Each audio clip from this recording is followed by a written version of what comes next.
बयखौबो जोंनि YouTube चेनेलावहाय बरायग्रोना लानाय जाबाय। जों दा बेयाव सावरायनो नागिरदों थाखो 10नि सानखान्थि आयदा। बे सानखान्थि आयदानिनो जोङो खोन्दो 8 थाम खनासुनि सिनायथि होनाय बेखौहाय जोङो सावरायगोन। इंट्रोडक्शन टू ट्रिगोनोमेट्री बेयावहाय जोङो सावरायगोन। जे जोङो मोनसे बिल्डिंनि गोजौ एबा टावारनि गोजौ जे बेखौहाय जोङो जखा सुवालासिनो जोङो बेनि गोजौखौ जोङो दिहुननो हायो ना हाया बेयावहाय जोङो सावरायगोन जोङो। जे हमना लाबाय मा होनो मोनसे नैबेयावहाय कुतुब मिनार दङ लेखायावहाय ना मोनसे कुतुब मिनार दङ। बे कुतुब मिनारनि साखाथियाव नोङो मा गसंनानै दं। नों बेयावहाय गसंनानै दङ नैबे जाहैबाय कुतुब मिनार। बेनिफ्राय नोङो बैनि थिखिनियाव नाहरदों नोङो ना बिनि थिखिनियावहाय नोङो नाहरदों बिजौआवहाय। बेनिफ्राय नोङो बै जिनाखि बिनि गोजौ कुतुब मिनारनि गोजौ नों बेखौहाय जेखौहाय जखा सुवालासिनो बेखौहाय सुवालासिनो बे कुतुब मिनारनि गोजौखौ दिहुननो हागोन ना हाया? थारैनो हागोन। जों बेयावहाय जोङो मा खालामनो हागोन जोङो बेखौहाय जोङो जखा सुनानै दिहुननो हागोन। थिग बेबादिनो बेयावहाय हमना लाबाय नोङो नैबे बिल्डिंनि गोजौआव दङ नोङो बिल्डिंनि गोजौआवहाय बेयावहाय गसंनानै दङ। बिनिफ्राय नोङो नैबेयावहाय नाहरदों नोङो ना नोङो नाहरदों बै दैयावहाय नोङो नैबे बिजौआवहाय नाहरदों। अब्ला नोङो बै नोंनिफ्राय बै नैबे नों नाहरनाय बिन्दोनि जानथाया बेसेबां बेखौहाय दिहुननो हागोन ना हाया ना? थारैनो बेखौबो जोङो दिहुननो हागोन। जे मा जायो जोंहा मोनफ्रोम थाथायाव जानथाय एबा मा जायो जौथायखौ मोनसे सानखान्थियारि सोलोखौ बाहायनानै दिहुननो हायो। मा होनदों जे मोनफ्रोम थाथायाव जे नैबेबायदि मोनफ्रोम थाथायाव मा होनदों मोनफ्रोम थाथायाव जोङो मा खालामनो हायो जोङो जानथाय आरो जौथाय जानथाय एबा जौथायखौ मा खालामनो हायो जोङो माखासे सानखान्थियारि सोलो बे सानखान्थियारि सोलोखौ जोङो बाहायनानै जोङो दिहुननो हायो। जायखौनाखि जोङो ट्रिगोनोमेट्री एबा थाम खनासु होननानै बुंनाय जायो। स' बेवहाय जोङो थाम खनासुनि जोहै जोङो बैफोरनि गोजौ आरो जानथायखौ जोङो दिहुननो हागोन। जे आं दहायनो बुंखादोंमोन जे ट्रिगोनोमेट्री बे सोदोबा ग्रीक हांखोनि ट्रिगन आरो मिथ्रन बे सोदोबनिफ्राय फैनाय होननानै दहायनो बुंदोंमोन ना दहायनो खोन्थाखाबाय जे ट्रिया मा जोंनियाहाय ट्रि एबा मा होनदोंमोनलायो थाम बेनिफ्राय गन बेनि ओंथिया जाहैबाय साइड एबा मा आखान्थि बर'आवहाय मा होनो आखान्थि। बेनिफ्राय मिथ्रन मानि मा जायो मिजार एबा मा बर'आव सुनाय। स' गुबै ओंथियाव बुंनो थाङोब्ला जोंनिया मा जायो बियो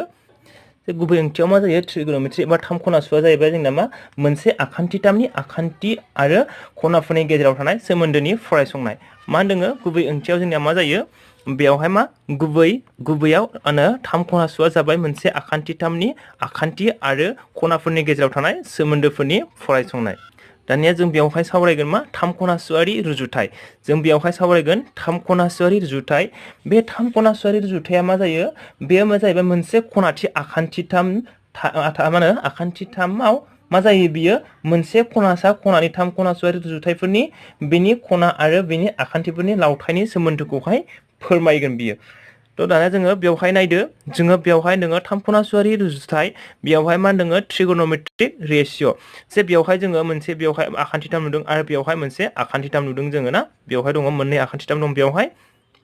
दाना जोंना मा होनदोंमोनलाय जोङो थाम खनासुआरि रुजुथाय ना जोंनिया बेवहाय मा थाम खनासुआरि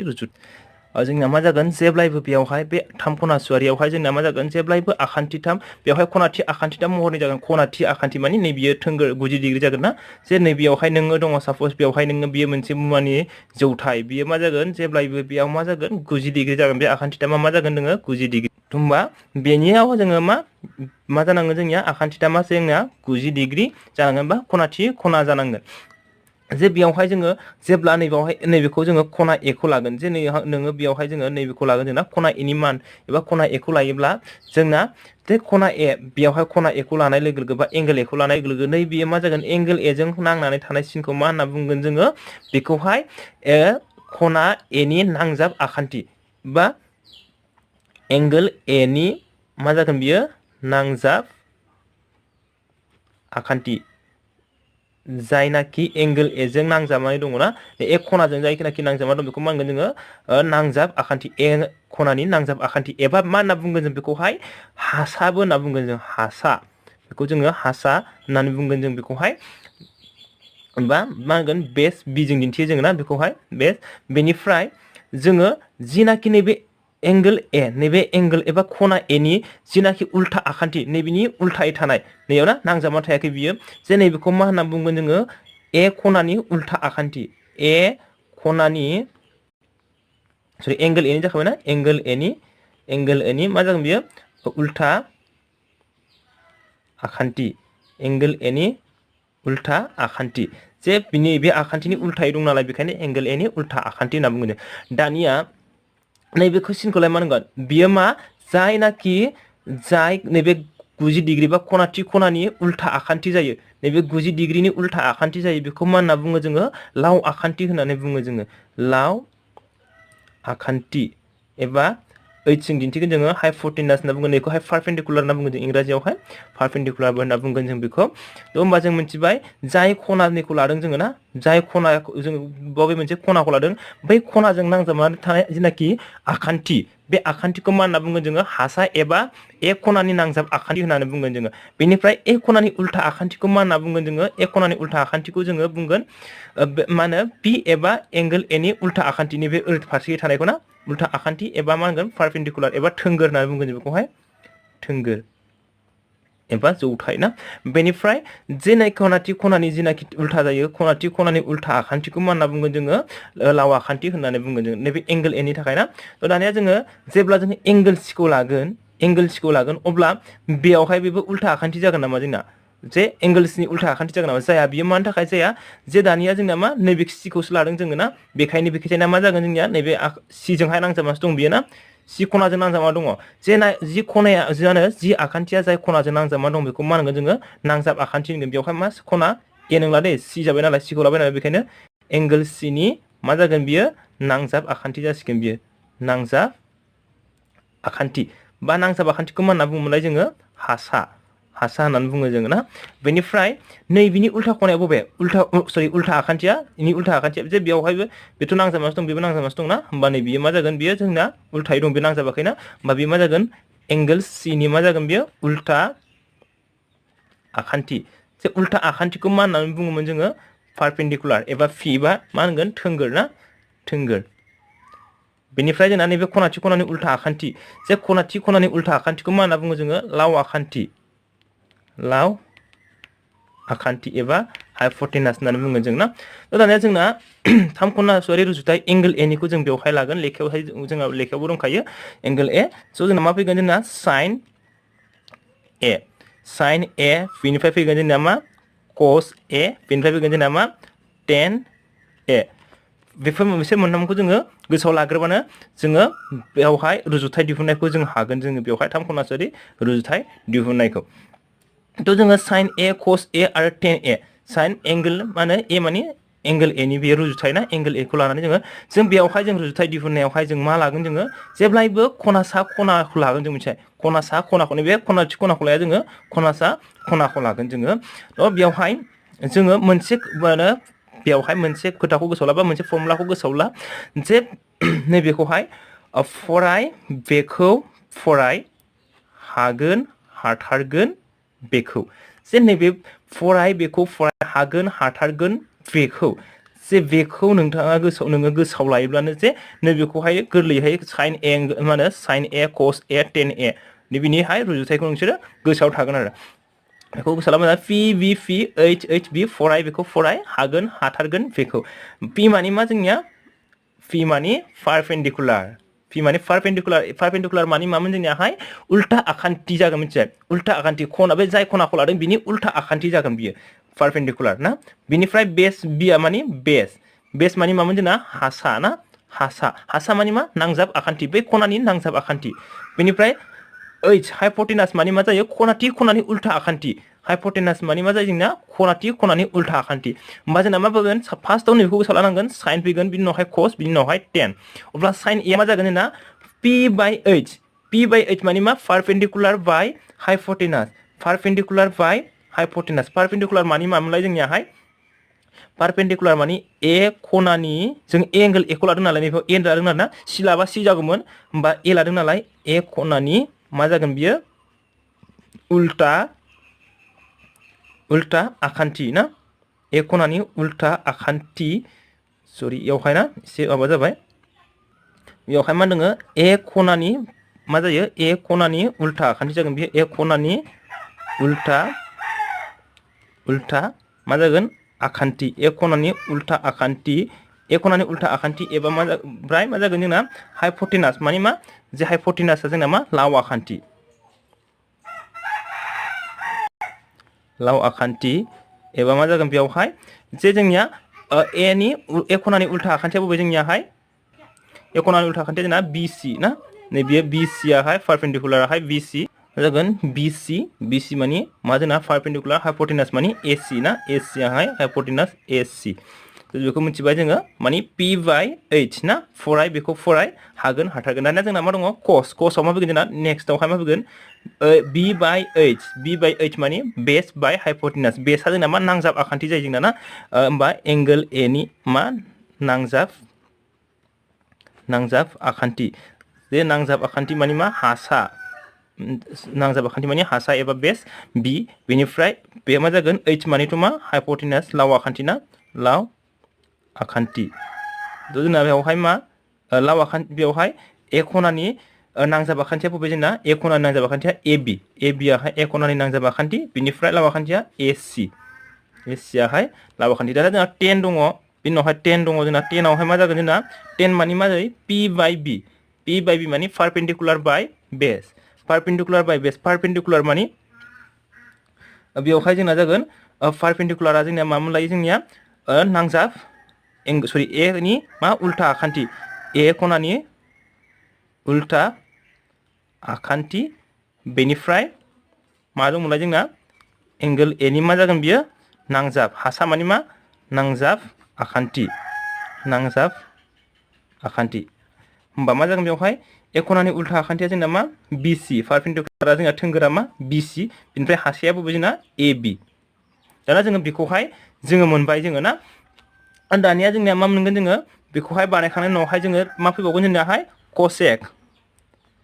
कसेक A बिनिफ्राय फैगोन सेक A बिनिफ्राय फैगोन मा फैगोन कट A दानिया जोङो बेखौहाय जोङो बेबायदि नायलायाबाबो जाबाय जे जोंनिया मा जायो cos A आ मा जायो sin A नि उल्था 1/sin A माने sin A नि उल्था जोङो sin A खौ जोङो सोलायनांगौ नैयावहाय जे जों मोनदोंमोन sin आ मामोन P/H जादोंमोन ना नैयो P/H मा जागोन बियो H/P नै बियो ना P फराय बेखौ फराय हागोन हाथारगोन बेखौ ना होमबा जोंना मा जागोन दहायो बिनि उल्था जायोबा जोङो बेखौहाय ओरै जासिगोन बेना उल्थायबा H आ गोजौ थांगोन P आहाय गाहायाव फैगोन होमबा हाइपोटेनासआहाय मा जागोन जोंना गोजौआव थांगोन लाव आखान्थिया गोजौआव थांगोन जोंना ना होमबा लाव आखान्थि बेनिफ्राय मा जागोन बेयावहाय एंगल ए नि उल्था आखान्थि ना होमबा एंगल ए नि उल्था आखान्थि होमबा जोंना मा जागोन AC आ गोजौ थांगोन BC आहाय गाहायाव फैगोन ना होमबा AC आ गोजौ थांसिगोन BC आहाय गाहायाव फैसिगोन दानिया sec A आ मानि उल्था 1/cos A नि उल्था होमबा जोंना मा जागोन लाव आखान्थिया गोजौ थांनानै नांजाब आखान्थिया गाहायाव फैसिगोन माने AC आ गोजौ थांनानै AB आहाय गाहायाव फैसिगोन बेनिफ्राय cot A आ मा जायो जोंनिया cot A माने जोंनिया मा जायो tan A नि उल्था 1/tan A मा जागोन जोङो 1/tan A मोनगोन जोङो होमबा 1/tan A बा जोङो tan A खौ उल्था खालामदो होमबा मा जागोन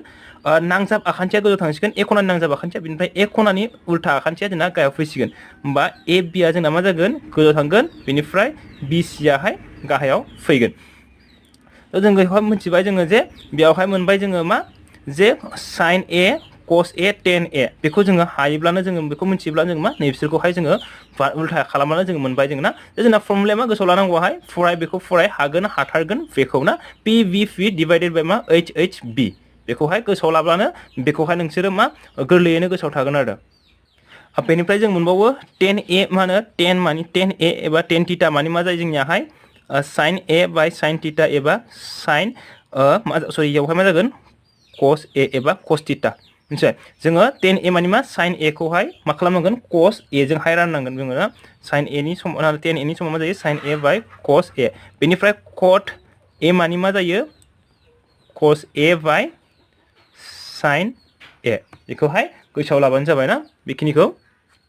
दहायनो एसे दानला दोनना नैयावहाय आं मोजां लिरबाय दायो नै बेबायदि नायबानो जाबायना बेवहाय नोंसोर बेवहाय दङ जोंनियाहाय दा जोंहा दङ 1 नाम्बार दङ आखान्थिथाम ABC आव B आव खनाथि AB आखान्थिनि माना 24 सेन्टिमिटार BC आखान्थिनि माना 7 सेन्टिमिटार अब्ला दिहुननांगौ जोङो प्रमान 1 आव sin A cos A बिनिफ्राय sin C आरो cos C जों बेखौहाय दिहुननांगौ जे बेवहाय मा होनदों मोनसे आखान्थिथाम ABC बेवहाय नै बेयो माबायदि आखान्थिथाम होनदों ABC आखान्थिथाम बेवहाय मा होनदों B आ जोंना खनाथि नै बेखौहाय बेखायनो B खौहाय लाबाय जोंना B आहाय खनाथि बेनिफ्राय जोंहा होनाय दङ AB नि मान होनाय दं जोंहा AB नि जखानि माना 24 सेन्टिमिटार BC नि माना 7 सेन्टिमिटार होमबा जोंहा बेवहाय जोङो नै बिनि मानखौ मिथिया बिनि मानखौबो जों मिथिया ना बेनि मान माने मा बियो मा जे बे आखान्थिखौ मा आखान्थि होनना बुङोमोन जोङो बे आखान्थिया नैबे खनाथि खनानि उल्था आखान्थि नङा जे जों सिगांनि भिडिअआव मोनखादों जोङो खनाथि खनानि उल्था आखान्थिखौ मा होनना बुङो जोङो लाव आखान्थि जोंना बे लाव आखान्थिखौ जोङो लाव आखान्थि एबा हाइपटेनास h ना बेनि मानखौ जों दिहुनना लाग्रोनांगोन जोङो बेनिफ्राय जोंहा नै बेखौहाय मा होनना बुङो जोङो जे बेवहाय एंगल a खौ लायोबा जोङो नायदे बेवहाय c आरो a आरो c मोननैखौबो जों लानांगोन बिनिखौबो लानानै रुजुथाय दिहुननांगोन आरो बिनिखौबो जोङो a निखौबो आरो c निखौबो जोङो लानानै जोङो रुजुथाय दिहुननांगोन जोङो ना जोंना a खनानिखौ लायोबा जोंना a खनानि नैबे नांजाबना थानाय आखान्थिखौ मा होनगोन जोङो एंगल a नि नांजाब आखान्थि होनना बुंगोन जों एबा मा होनगोन जों बेखौहाय हासा एबा बेस ना बेनिफ्राय ओरै उल्थाखौ मा होनगोन जों उल्था आखान्थि एबा मा होनगोन बेखौहाय बे a खनानि उल्था आखान्थिखौ जों मा होनना बुङो पारपेन्डिकुलार ना जों दाना बेवहाय रमान 1 दङ सरि 1 नाम्बारावहाय जोङो बेवहाय जोङो हाइपटेनासखौ जों दिहुनना लानांगौ बे मा खनाथि खना मा होनो माबायदि आखान्थिथाम बियो खनाथि खना गोनां आखान्थिथाम बियो ना बा खनाथि आखान्थिथाम अब्ला जोङो बेवहाय मा होनो थारबुंथि बाहायगोन जों बेवहाय पाइथागरासनि थारबुंथि बाहायगोन जों बेवहाय मा पाइथागरासनि थारबुंथि बाहायगोन जों बेवहाय मा पाइथागरासनि थारबुंथि बायदि जों मा मोनो पाइथागरासनि थारबुंथि बायदि मा मोनो जोङो हाइपटेनास बा लाव आखान्थिनि बर्गनि समाव मा जायो हाइपटेनास मा जायो जोंना लाव हाइपटेनासनि बर्गनि समान लाव आखान्थिनि बर्गनि समान मा जायो जोंना मा होनो हासाब जायखिजाया मोननै आखान्थि ना बेस स्कुवेर बा मा जागोन पारपेन्डिकुलार स्कुवेर ना एबा मा जागोन बेवहाय बेखिनिखौ बेखिनिखौ लिरलायाबाबो जायो जे जोंना लाव आखान्थिया बबे जोंना AC आहाय मा लाव आखान्थि AC स्कुवेरनि समा मा जायो जोंना पाइथागरासनि थारबुंथि बायदि मा होनदों लाव आखान्थिनि बर्गनि समा मा जायो मोननै आखान्थिनि बर्गनि दाजाब गासै बा मोननै आखान्थिया मा जोंना AB स्कुवेर प्लास BC स्कुवेर ना तो जोंना माखौ दिहुननांगौ जोङो AC नि मानखौ जों दिहुननांगौ जोंना ओमफ्राय AB नि माना होना दं जोंनियाहाय 24 स्कुवेर जागोन बेना 24 स्कुवेर प्लास बेयाव मा दङ 7 स्कुवेर जों दाना 24 खौ जोङो स्कुवेर खालामबा बेसेबां मोनो 16189 ना 84 बेसेबां मोनगोन जों 6 बेयावहाय बेसेबां मोनगोन 7 बेनिफ्राय 5 होमबा मा जागोन 576 प्लास 49 मोननै दाजाबला बेसेबां मोनगोन जों बेयावहाय 15 1 11 12 1 6 25 दाना जोङो मा बेवहाय जों मोनबाय मा जागोन जोंना AC स्कुवेर जों दाना माखौ दिहुनगोन जोङो AC नि मानखौ जों दिहुननांगौ ना होमबा AC जोङो नैबे स्कुवेरखौ ओरै लांबा मा जागोन बियो रुट जाहैगोन बेना रुटबा जाहैगोन बेवहाय बर्गरोदा जाहैबाय अब्ला नै बिनि 625 नि 625 नि बर्गरोदाया मा जागोन जोंनिया जे बेवहाय जेब्ला जोङो मुंसेयावहाय बाहागो गोनां थायोब्ला बेबायदि थायोब्ला जोंहा गोरलै जायो बर्गरोदा दिहुननाय एबा बर्ग दिहुननायाव जे हमना लाबाय जोङो बर्ग दिहुननांगौ 25 नि बर्ग दिहुननांगौ जोंना 25 नि जोङो 25 खौ स्कुवेर खालामबा बेसेबां मोनगोन जोङो जे फार्स्टआव जोङो नैबे मुंसेखौ जोङो मा खालामग्रोना लानांगोन जोङो स्कुवेर खालामना लाग्रोनांगोन 5 खौ स्कुवेर खालामना लाग्रोबा जों बेसेबां मोनगोन 25 मोनगोन जोंना 25 खौ लिरबाय दानिया नैबे मा दंबायो जोंना 2 थानाय लोगो लोगो 2 खौ मा खालामनांगोन जोङो बिनि मोनसे देरसिन जों सानजानांगौ मोनसे देरसिना मा 3 2 जों 3 सानजाबा बेसेबां जायो 6 थिग बेबायदिनो जोङो लानो हायो जोङो 75 जोङो 75 खौ जोङो स्कुवेर खालामबा 25 बेनिफ्राय 7 नि मोनसे देरसिना मा जागोन जोंना 8 7 सानजाबजों बेसेबां जायो 56 ना होमबा जोंना मा जागोन जोंनिया बेवहाय नैयावहाय दाना नायदो जोङो ना जोङो बर्गरोदा दिहुनबा मा खालामनांगौ आगदानिफ्राय जोङो लाबोनांगौ जरा लाबोनांगौ जोङो ना बेनिफ्राय ओरै मोनसे थाफैबाय जोङो ना दा जोङो दानि मोनदों जे मुंसेयावहाय जेब्ला थायो अब्ला जों नैबे मोननैखौ जोङो मा 25 खौ जोङो ना खनसेनो लागोन जोङो होमबा माखौ जोङो स्कुवेर खालामबा 25 मोनो 5 खौ जों स्कुवेर खालामबा 25 दाना 6 खौ जोङो माबे फारि अनजिमा मोननैखौ सानजाबब्ला मोनगोन जोंना फारि अनजिमा 2 सानजाबथाम मा मोनो जोङो 6 मोनो ना फारि ना 2 आरो 6 मा होनो 3 बा जों माखौ लायो जोङो फिसासिन ना फिसासिनखौ जोङो लागोन बेवहाय फिसासिनखौ अब्ला मा जाबाय AC नि माना 25 एबा 625 नि बर्गरोदानि माना 25 जाबाय बियो ना होमबा बियो बेसेबां जागोन 25 सेन्टिमिटार जाबाय दानिया अब्ला जोंना दानिया मा दङ रोमान 1 आव दं जोंनियाहाय sin a cos a नि मान दिहुननांगौ होमबा जोङो sin a बेसेबां जायो आरो cos a आहाय बेसेबां जायो जों बेखौहाय दिहुननांगोन जोंना फर्मुलाया मा मोनलायो फराय बेखौ फराय हागोन हाथारगोन बेखौ बेबायदि ना फराय बेखौ फराय हागोन हाथारगोन बेखौ cos बा जोंना मा जागोन p by h परपेंडिकुलार बाय हाइपोटेनास परपेंडिकुलारा बबे जोंनालाय bc नोंना नङा होमबा bc आ मा जोंना परपेंडिकुलार हाइपोटेनासआ बबे ac आहाय ना लावा खान्थिया ac हाइपोटेनास माने परपेंडिकुलार माने मा थोंगोर बियो ना 7 थोंगोराहाय बेसेबां 7 बेनिफ्राय हाइपोटेनासआ जोंना लावा खान्थिया बेसेबां 25 होमबा जों मोनबाय 7/25 दानिया cos माने मा जायो जोंना नै बियो ना sin cos जेखौ गोसोआव लाबानो जाबाय sin s c t t माने 10 sin cos 10 ना sin cos 10 मानो जाबाय जोंना cos मा जागोन ना जे बेवहाय एंगल ए नि थाखायसो दे एंगल ए नि थाखाय से एंगल ए नि थाखायसो जों लादों बेखौहाय जे एंगल ए जोंहाय जों लायोब्ला नैबे एंगल ए खौ लानाय लोगो नैबे मा जागोन हासा जागोन नैबे मा जागोन थोंगोर बेनिफ्राय नैबे मा जागोन लावा खान्थि दाना जोंहा मा जाबाय b by h बेस बाय हाइपोटेनास बेसआ मा ac ab हाइपोटेनासआ मा जोंना ac होमबा ab आ बेसेबां 24 ac आहाय 25 ना दानिया जोंहा दं रोमान 2 आव जोंना दङ sin c आरो cos c sin c आरो cos c दाना जोङो c खौ लानांसिगोन sin c बेनिफ्राय मा cos c खौहाय जोङो दिहुननांगौ sin c आरो cos c दाना जोङो नेयावहाय नायदो sin cos खौ लानांसिगोन जोंना ना c खौ लानांगोन जों c खौहाय दाना दहायना a खौ लाबा जों नैबे मा जादोंमोन नांजाबा खान्थि जादोंमोन बेयो हासाजा नांजाबना थानायखौ मा होनना बुङो जोङो जाय खनाजों नांजाबना थायो बेखौ हासा होनना बुङो बेनिफ्राय बिनि उल्था आखान्थिखौ मा होनना बुङो जोङो थोंगोर होननानै बुङो बेनिफ्राय खनानि उल्था आखान्थिखौ मा होनना बुङो जोङो लाव आखान्थि अब्ला जोंना नैबे एंगल ए जों नांजाबना थानाया दाना मा जागोन नांजाबना थानाय आखान्थिया मा जागोन जोंना नैबे नांजाबना थानाय आखान्थिया मा जायो जोंना हासा जागोन बियो बेस जागोन जोंना ना हासा बेनिफ्राय नैबे मा जासिगोन जोंना नैबेनि उल्था खनाया मा जागोन उल्था आखान्थिया एंगलसनि उल्था आखान्थिया मा जागोन ना परपेंडिकुलार p जासिगोन बियो p जासिगोनलाय बियो ना p होमबा नैबेनि थि खनानि उल्थाया जोंना मा जायो हाइपोटेनास होमबा जोंना bc आ मा जागोन बेस ab आ मा जागोन परपेंडिकुलार ac आथ' हाइपोटेनास थाखागोन ना बेना दानिया होमबा sin c बेयो sin आबो मा जागोन बेयो p by h आनो बियो ना p by h होमबा p आ बबे जासिगोन दाना नै बियो ना होमबा p आहाय ab p आ मा जागोन जोंना ab बेनिफ्राय मा जागोन जोंना परपेंडिकुलार बा हाइपोटेनासआथ' बे मा जाबाय ac आनो थाबाय ना होमबा ab नि माना बेसेबांमोन जोंना 24 ab आ 24 बेनिफ्राय बियो 25 दाना cos c माने मा बेस बाय हाइपोटेनास बेसआ बबे जासिगोन दाना नैबे नांजाबना थानाया ना जाय खनाखौ लादों जों बेवहाय c लादों जोङो ना नै c खौ लादों नालाय जों बेवहाय माखौ लादों जोङो c नैबे c खौ लादों नालाय बेखायनो c खनाजों नांजाबना थानाया जोंना हासा जासिगोन जोंना c खनाजों नांजाबना थानाया मा जागोन हासा c खनाजों माया नांजाबना थादों bc आहाय ना bc आखान्थिया होमबा मा जागोन bc बाय मा जागोन जोंना ac मा जासिगोन जोंना bc बाय ac होमबा मा जासिगोन बियो 7 बाय मा जागोन 25 बे 2 नाम्बारनि सोंनायाव दं जोंना सावगारि 8.13 आव दिहुन 10p माइनास कट r नि माना बेसेबां जायो जों बेखौहाय दिहुननांगौ 10p माइनास कट r जे मा सावगारि दं जोंना नैबेयावहाय ना बेवहाय p q r बेवहाय नैबे मा खना जोंनिया एंगल बेयावहाय जेनाखि q बियो मा q आवहाय जोंनिया q आव मा होनदों बेयाव नैबेनि बे दहाय b आव होनदोंमोन जे सरि नै दहाय होनफ्रांबाय आङो सिगांनि भिडिअआवहाय जों मोनदोंमोन ना b बे b आवहाय जों खना लादोंमोन दानिया नैबेयावहाय मा q आवहाय खना जे बेवहाय जोंनिया बे एंगल r नि मानखौ दिहुननांगोन जोङो कट r बेनिफ्राय नैबेयाव मा दिहुननांगोन जोङो 10p निखौ ना जोङो भिडिअखौहाय जागायनायनि सिगां नोंथांमोननि सायाव माने नोंथांमोननि सिगाङाव मोनसे रिक्वेस्ट खालामनो लुबैयो खावलायनो लुबैयो जे नोंथांमोनहा जोंनि चेनेलखौहाय थाबैनो 500 साबस्क्राइबार खालामनानै हो एबा जायफोराहाय साबस्क्राइब खालामाखै साबस्क्राइब खालामदो बेनिफ्राय जायफोरा साबस्क्राइब खालामखानाय बिथांमोनहाबो नोंथांमोननि लोगोफोरनो शेयार खालामनानै थाबैनो साबस्क्राइब खालामहोनानै 500 साबस्क्राइबार खालामबानो जाबाय थ' दाना जागायनोसै जोङो भिडिअखौहाय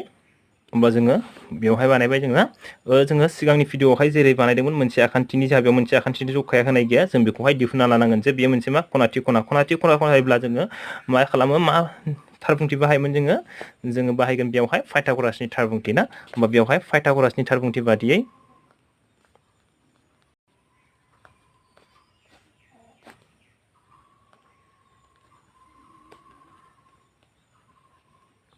पाइथागरासनि थार बुंथि बायदि मा जायो जोंनियाहाय लावा खान्थिया मा जायो जेब्लायबो खनाथि खनानि उल्था खान्थि अबेयो खनाथि खनानि उल्था खान्थिया बबे जोंना नैबेयो ना pr आहाय होमबा बेवहाय pr square is equal to मा जागोन बेनिफ्राय जायखिजाया मोननै आखान्थिनि बर्गनि दाजाब गासै होमबा बेवहाय qr square plus pq square होमबा मा जागोन बेवहाय pr नि माना होनाय जोंना 13 स्क्वायर नालाय स्क्वायर होबाय जोङो qr नि मानखौ जों दिहुननांगौ दानिया बेयाव दङ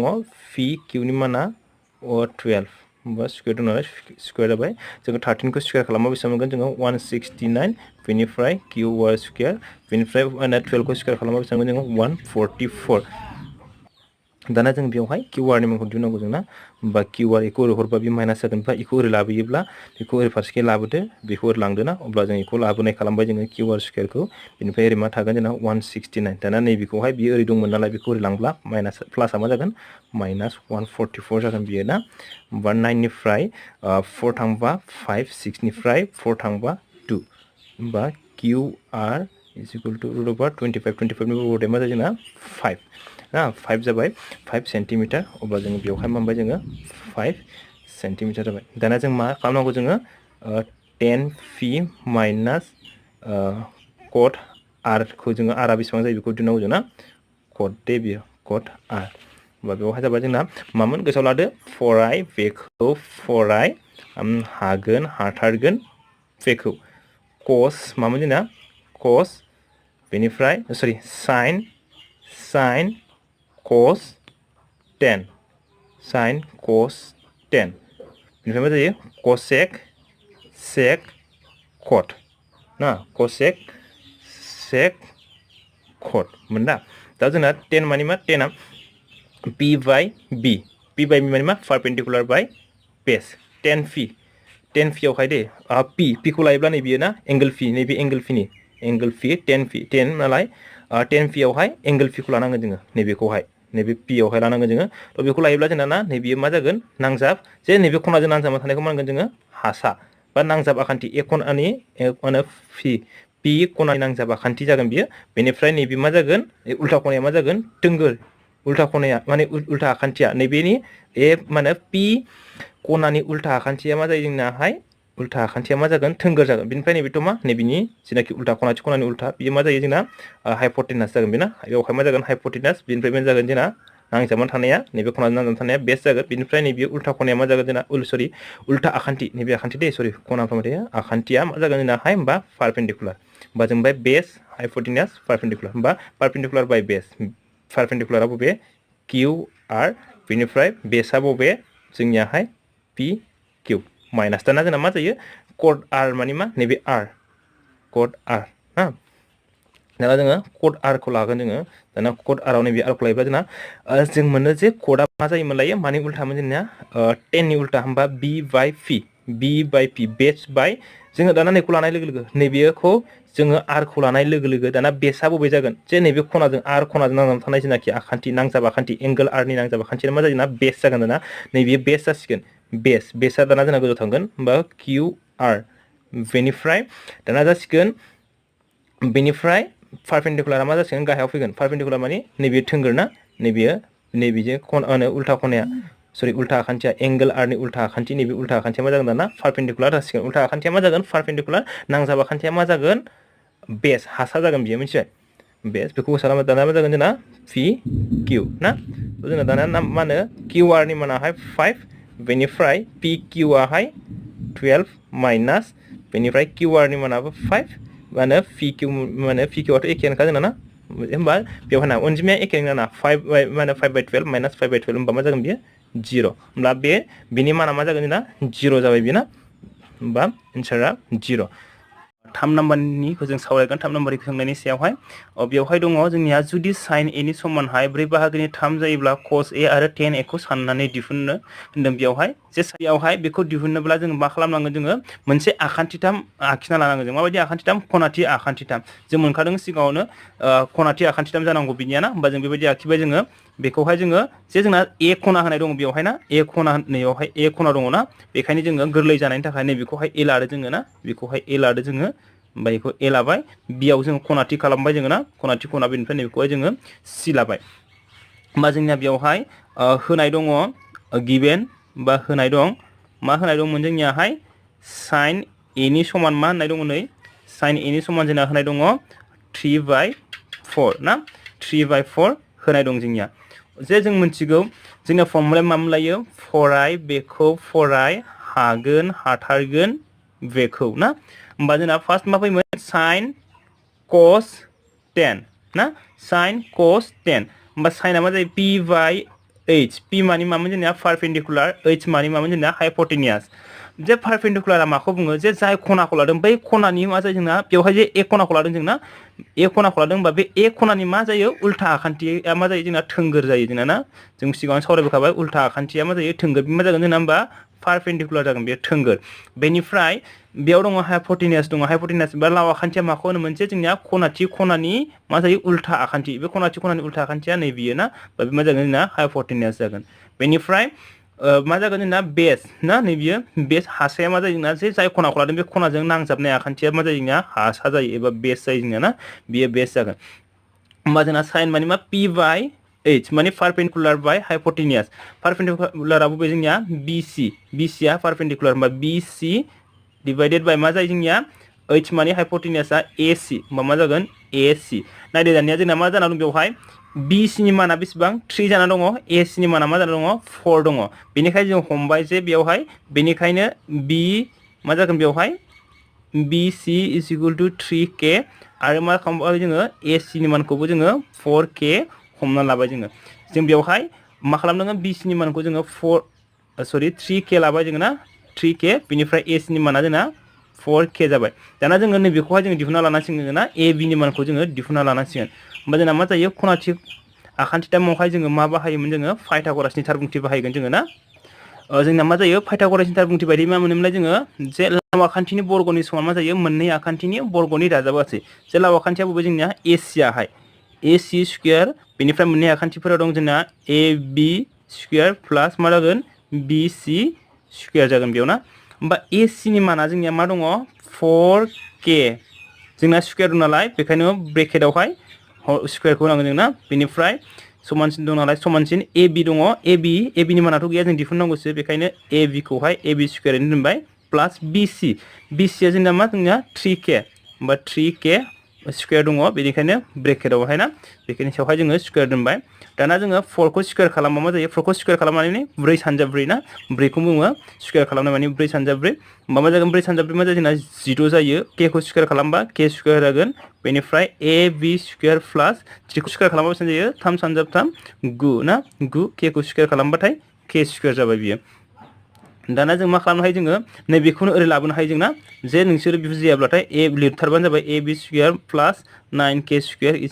16k स्क्वायर ना जे बुजियोब्ला नोंसोर बेखौहाय लिरलायाबाबो जायो डाइरेक्टहाय मा खालामबाय नोंसोर ab स्क्वायरखौ ओरै लाबाय ना जे जों 16 आ थांखाबा समानसिननि आगदाथिं थांबाय नालाय जों बेखौ आगसिथिं लाबोबाय बेखौ आगदाथिं दोनहैबाय 16k स्क्वायर बेनिफ्राय जे जोङो बे आगदाथिं दंमोन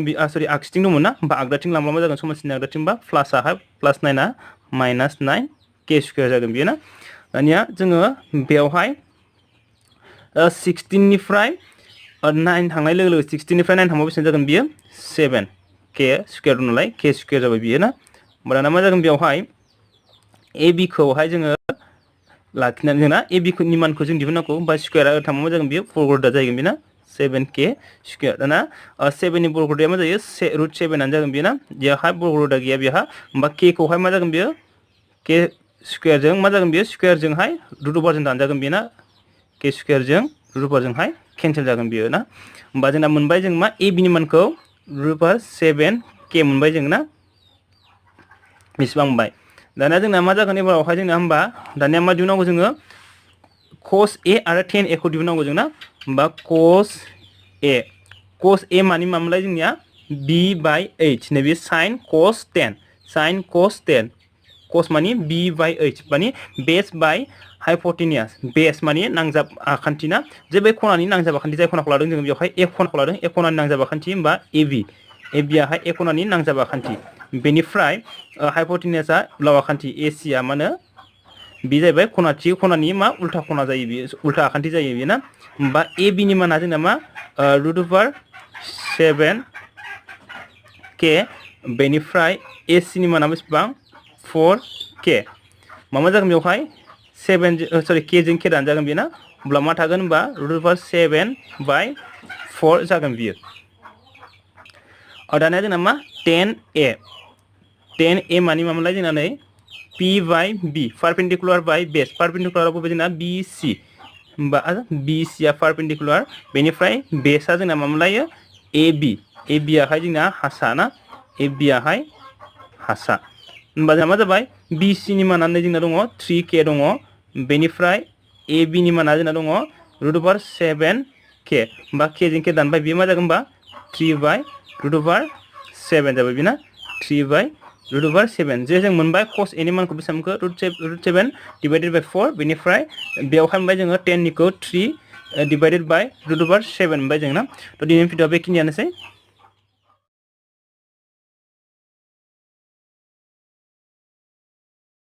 बेयाव 4 नाम्बार सोंनायाव जोंहा दङ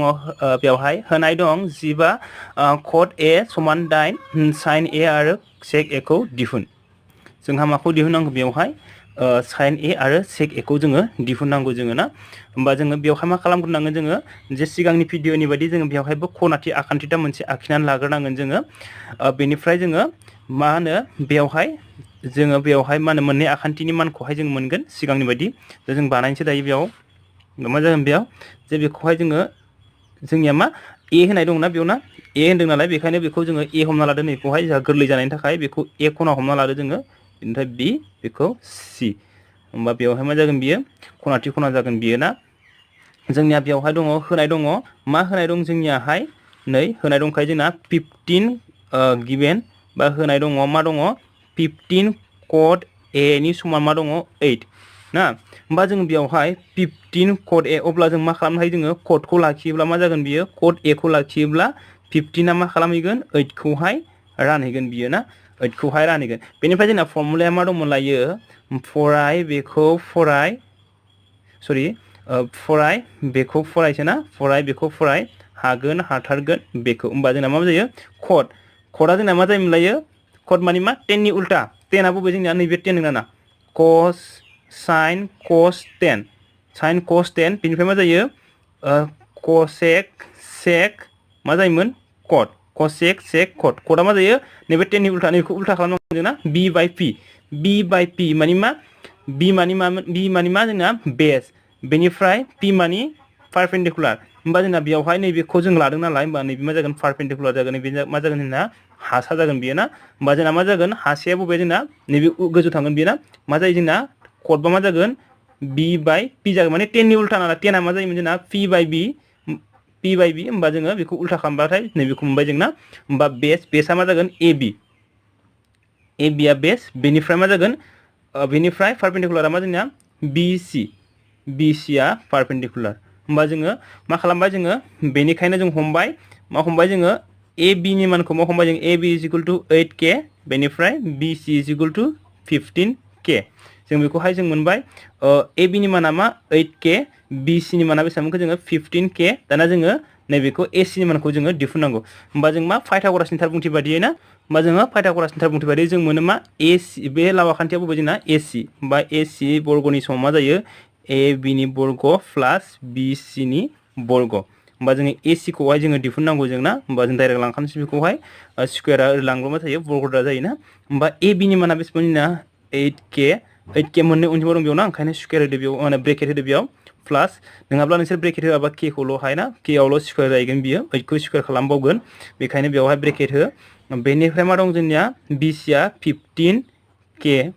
होल स्क्वायर ना बेनिफ्राय मा जागोन जोङो बेवहाय मा मोनगोन जोङो 8 खौ स्क्वायर खालामबा बेसेबां मोनो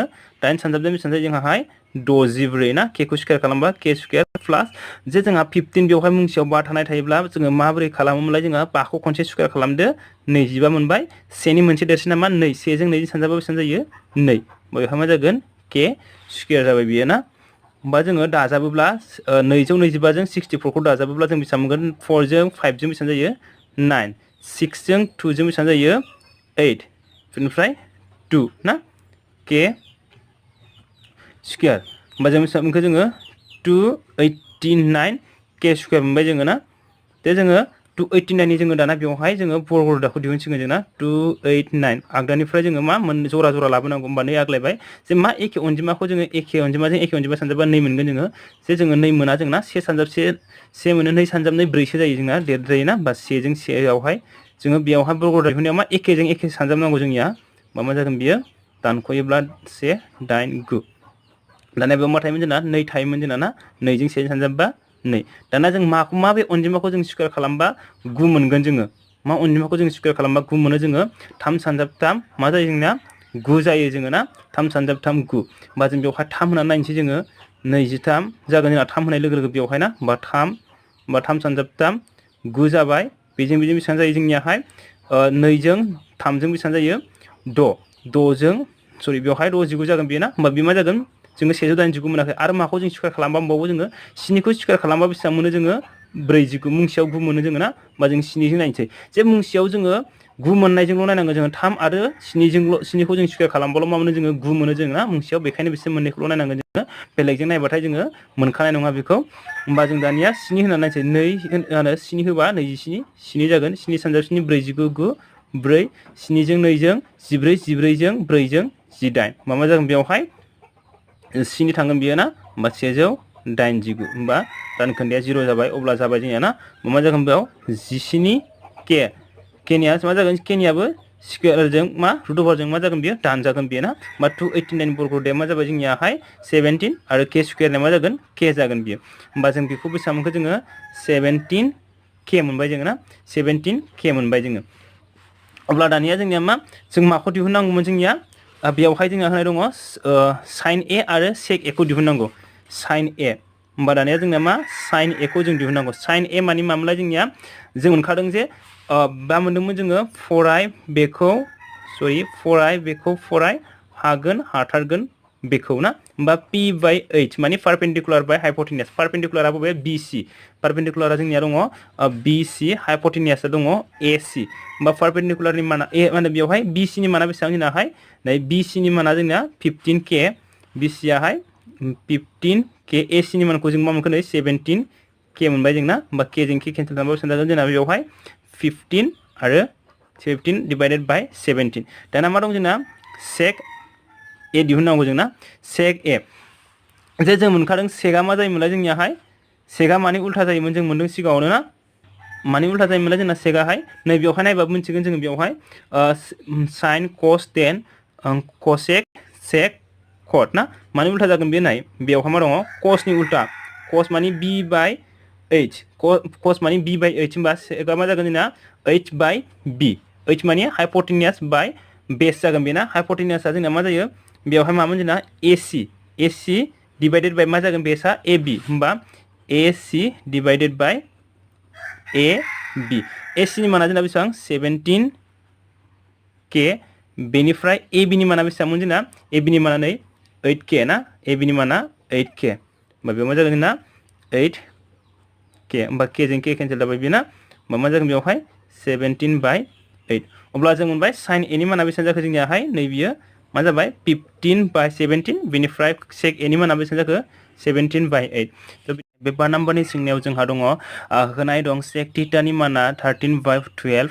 गुबुन गासैबो 3 खनासआरि रुजुथायफोरखौ सायख'नानै दिहुन जे जोंनिया सेक थीटानि माना होनाय दङ बेनिफ्राय जोङो माखासे गुबुन गुबुन मा होनदों 3 खनासआरि रुजुथायफोरखौहाय जोङो सानख'नानै दिहुननांगौ दङ सेक थीटानि माना 13 बाय 12 ना जोंना बेवहाय जेब्लाबो जों मा लानांगोन जोङो मोनसे खनाथि खना आखान्थिथाम लानांगोन जोंना खनाथि आखान्थिथाम लानांगोन जोङो बेनिफ्राय जों बेवहाय जायखिजाया मुं होबानो जाबाय a b c होनो हायो नोंसोरो नङाबा x y z बो होनो हायो नङाबा p q r बेफोरबायदि होनो हायो नोंसोरो ना बेनिफ्राय जोङो जे बेवहाय जोङो दाना a गैया बेवहाय ना थीटा दङ जेबो नङा बियो जे सिगाङाव जोङो साइन ए मोन्दोंमोन बेवहाय थीटा दङ बियो गोरा जागोन बेबायदि साननो नाङा गोरा नङा बियो जे जोङो बे खनानि माना खनायाखौ बेसेबां हमनाय जादों नैबे खनाखौ जोङो जायखिजाया नैबे खनाखौ लायोब्ला जोङो ना बे खनाखौ लाबाय जोङो होमबा बेखौ मा लानांगोन जोङो थीटा लानांगोन जोङो माने नैबे खनाया मा थीटा जों बेखौहाय थीटा हमना लागोन जोङो ना बियो थीटा बे खनाखौ लागोन नैबे खनाखौबो लानो हायो नाथाय जोंहा एसे गोनो गोथो जानो हागौ नोंसोरो ना बेखायनो जोङो नैबे खैजानिखौ लाबाय जोङो बेखौहाय जों लाबाय थीटा लाबाय जोङो ना अब्ला जों मोनथिबाय जे नैबे थिटाखौ लानाय बेखौ लानाय लोगो लोगो माने नैबेयो सेक थिटा माने नैबे खनाखौ बुंनाय जादों दायो ना बेखौ थिटा लानाय लोगो लोगो अब्ला मा जागोन बेखौहाय खनाखौ लानाय लोगो लोगो नैबे नांजाबनाय बे खनाजों नांजाबना थानाय आखान्थिखौ मा होनगोन जोङो नांजाब आखान्थि एबा हासा होननानै बुंसिगोन जोङो बेनिफ्राय बेनि उल्था आखान्थिखौ मा होनना बुंसिगोन जोङो बेखौहाय मा होनो थोंगोर होनना बुंसिगोन पारपेन्डिकुलार बेनिफ्राय नैबे खनानि आरो उल्था आखान्थिखौ मा होनना बुंगोन जोङो लाव आखान्थि होननानै बुंसिगोन जोङो ना जोंनिया बेवहाय मा जायोमोन जोङो मोनखादों बेखौ गोसोआव लाबानो जाबाय ना पि बि पि फराय बेखौ फराय हागोन हाथारगोन बेखौ बे मोनसेखौहाय नोंसोरो गोसोआव लाबाय थाबानो जाबाय ना होमबा जोंना मा जागोन जोंनिया सेक माने मा जायो कसनि उल्था कसा बबे जोंनिया बि बाय एच होमबा एच बाय बि एच आ बबे जोंनिया नै बियो ना लावाखान्थि एच माने हाइपोटेनियास लावाखान्थि होमबा मा जागोन बेवहाय ए सि आपन मा जागोन बेवहाय मा होनो बेस माने मा ए बि जागोन बेवहाय बेनिखायनो मा जागोन जोंनिया ए सि नि माना मा जागोन जोंनियाहाय 13K हमबाय जोङो ए सि नि मानखौ 13K हमबाय जोङो ना बेनिफ्राय ए बि नि मानखौ मा हमबाय जोङो 12K होमबा जोंना मा ए सि नि माना 13K बेनिफ्राय ए बि नि माना बेसेबां जाखो जोंना 12K होमबा जों माखौ दिहुननांगौ जोङो दानिया बि सि नि मानखौ जोङो दिहुनना लानांसिगोन जों ना मा बाहायगोन जों बेवहाय पाइथागरासनि थार बुंथि बायदियै जों मा मोनो आं लिरलायला बेवहाय पाइथागरासनि थार बुंथि बायदियै मा मोनो जोङो ए सि मोनो जोङो ना ए सि नि बर्गनि समा मा जागोन ए बि बर्गनि समा बर्ग खालामनानै मा खालामनांगोन जोङो बेवहाय बि सि खौ बर्ग खालामनानै जों दाजाबनांगोन जोंना माने ए सि स्क्वायर इज इक्वल टु मा जागोन ए बि स्क्वायर प्लास बि सि स्क्वायर होमबा ए सि नि माना बेसेबां जोंनियाहाय 13 दङ 13K होल स्क्वायर प्लास इज इक्वल टु सरि ए बि नि माना बेसेबां जोंना 12K ब्रेकेटावहाय जोङो स्क्वायर होनांगोन जों ना ओमफ्राय मा जागोन प्लास बि सि नि मानखौ दिहुननांगौ नालाय बि सि मा जागोन 13 खौ स्क्वायर खालामबा 169 जायो 169K स्क्वायर 12 खौ स्क्वायर खालामबा 144K स्क्वायर प्लास बि सि स्क्वायर मा जोङो सिगांनि भिडिअनि बायदि बेखौहाय लाबोनानै बेखौ लांसिगोन जों ना मा जागोन बेवहाय बि सि स्क्वायरखौ जों लाखियोब्ला मा जागोन 169K स्क्वायराथ' थाखाबाय आगदाथिं होमबा बेखौहाय जोङो आगसिनिफ्राय जों आगदाथिं लांबा मा जागोन बेयो माइनास 144K स्क्वायर जागोन बेयो ना होमबा मा जागोन बेवहाय दानिया जोङो बि सि खौ लाखिदो होमबा स्क्वायरखौ हरोब्ला मा जागोन बेयो बर्गदा जाहैगोन बेयो ना 9 निफ्राय 4 थाङोब्ला मा जागोन बेयो 5 6 निफ्राय 4 थाङोब्ला 2 होमबा 25K स्क्वायर 25 नि बर्गदाया मा 5 होमबा K स्क्वायरनिया मा जायो K जायो बेयो ना होमबा मा मोनबाय जोङो बेनि मानखौहाय बेसेबांखौ जोङो 5K मोनबाय जे जोंना दानिया मा खालामनांगौमोनलाय जोंनिया खालामनांगौ जोङो जे गुबुन गुबुन थाम खनासुआरि रुजुथायफोरखौ दिहुननांगौ गुबुन गुबुनफोराव मा दं जोंना जे जोंना बेवहाय होनाय दङ सेकआ होनाय दङ होमबा माखौ दिहुननांगोन जोङो साइनखौ दिहुननांगोन sine theta cos theta tan theta बेनिफ्राय कसेक थिटा बेनिफ्राय कट थिटा बेखौहाय जोङो दिहुननांगोन जोङो ना होमबा जों दानिया फार्स्टआवनो जों मा साइन थिटाखौ दिहुनना लाग्रोनोसै जोङो साइन थिटा मानि मा जायोमोन जोंनिया साइन थिटा मानि मामोनलाय जोंनियाहाय मा मोनदोंमोन जोङो नै फर्मुलायावहाय जोंना मा मोनदों फर्मुलायावहाय P बाय H ना पारपेन्डिकुलार बाय हाइपोटेनियास होमबा जोंना मा जागोन पारपेन्डिकुलाराहाय BC बेनिफ्राय मा जागोन AB सरि हाइपोटेनियास ना AB नङा AC जागोन होमबा BC नि माना जोंना बेसेबां 5K बेनिफ्राय AC नि माना बेसेबां जोंनाहाय 13K होमबा 5 जों 5 दानोबा बेसेबां जागोन बेयो 5 बाय 13K सरि K जों K दानोब्ला ना K जों K दानोब्ला बेसेबां मोनबाय जोङो 5 बाय 13 मोनबाय जोङो दानिया जों माखौ दिहुनगोन जोङो दानिया जोङो दिहुनगोन बेवहाय कस थिटा ए नंला नै बेवहाय थिटा होनाय दंना नै बेवहाय थिटा होनाय दंखा जोंना नै थिटा बेखायनो जोङो थिटा लागोन बेवहाय थिटा इज इक्वल टु मा जायो जोंनियाहाय नैबेखौ नायदो जोङो B बाय H बेस बाय मा जागोन हाइपोटेनियास बेसआ मा जोंना AB ओमफ्राय हाइपोटेनियास मा दङ AC बेनिफ्राय जोंना दङ AB नि माना होनाय दं जोंना बेसेबां AB आवहाय जोङो मा हमदों 12K ना AB नि माना 12K बेनिफ्राय AC नि माना बेसेबां जोंना 13K होमबा K जों K केन्सेल खालामबा बेसेबां थागोन जोंनाहाय 12 बाय 13 दानिया मा दङ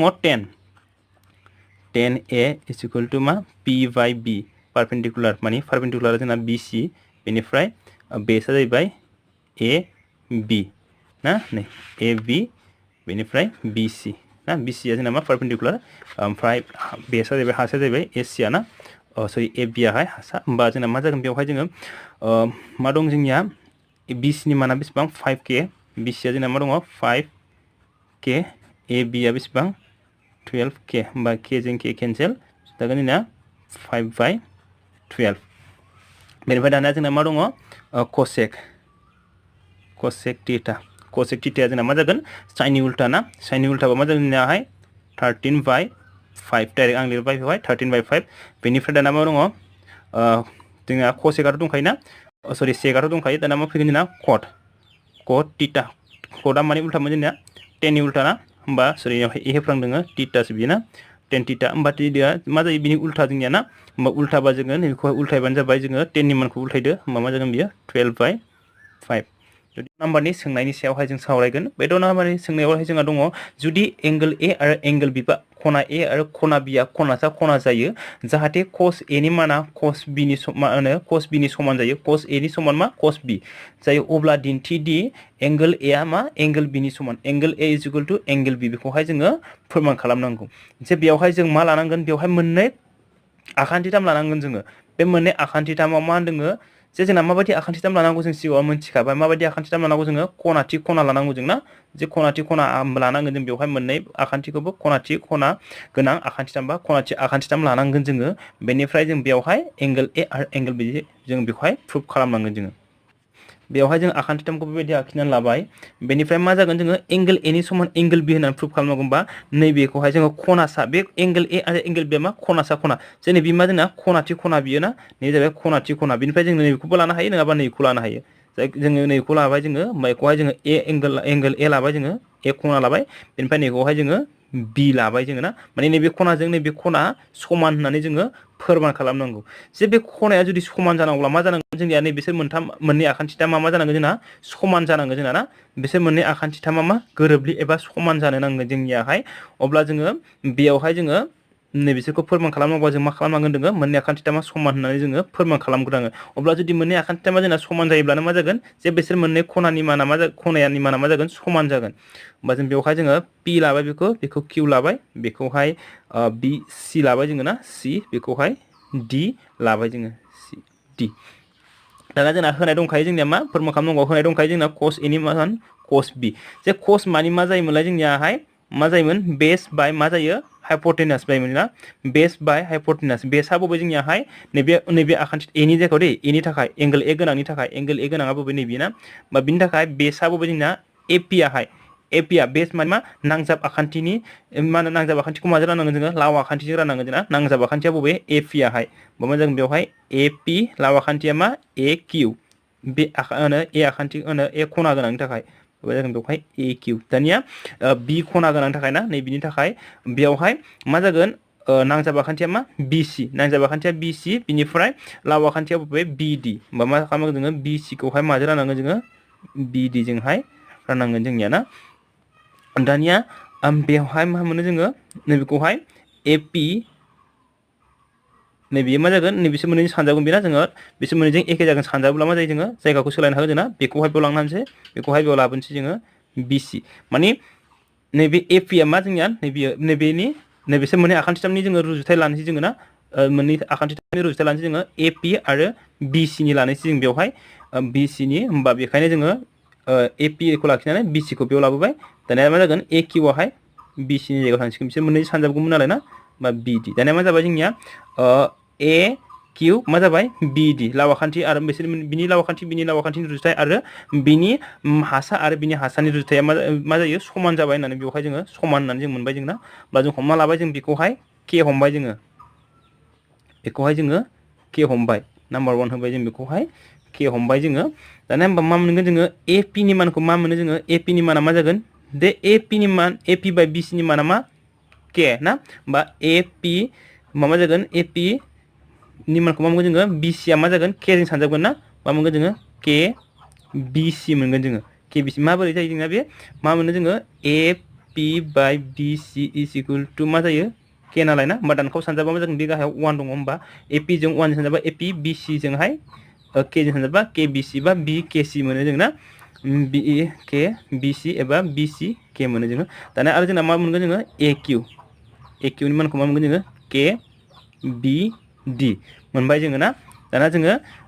एपि आरो ए किउ नि मानखौहाय जों मोनबाय नैबे एपि आरो ए किउ नि मानखौ मोनबाय दाना जों मा खालामनांगोन दाना जे जों बेयावहाय मोनबाय जोङो मा जे नैबे एपि आरो बिसि जे हासा आरो नैबे आखान्थिथाम मोनसेनि हासा आरो बे आखान्थिथाम मोनसेनि हासानि रुजुथाय आरो नैबेनि लावाखान्थि आरो नैबेनि लावाखान्थिनि रुजुथाया मा जाबाय समान जाबाय दाना नैबेनि आरो नैबेनि बे थोंगोर आरो थोंगोरनि जों मा खालामनांसिगोन रुजुथायखौ जोङो समान होननानै दिहुनना लाग्रोनांसिगोन ना बिसोर मोननैनि जोङो मान दिहुनना लाग्रोनांसिगोन जोङो दानिया मा खालामबा जों बेवहाय दानिया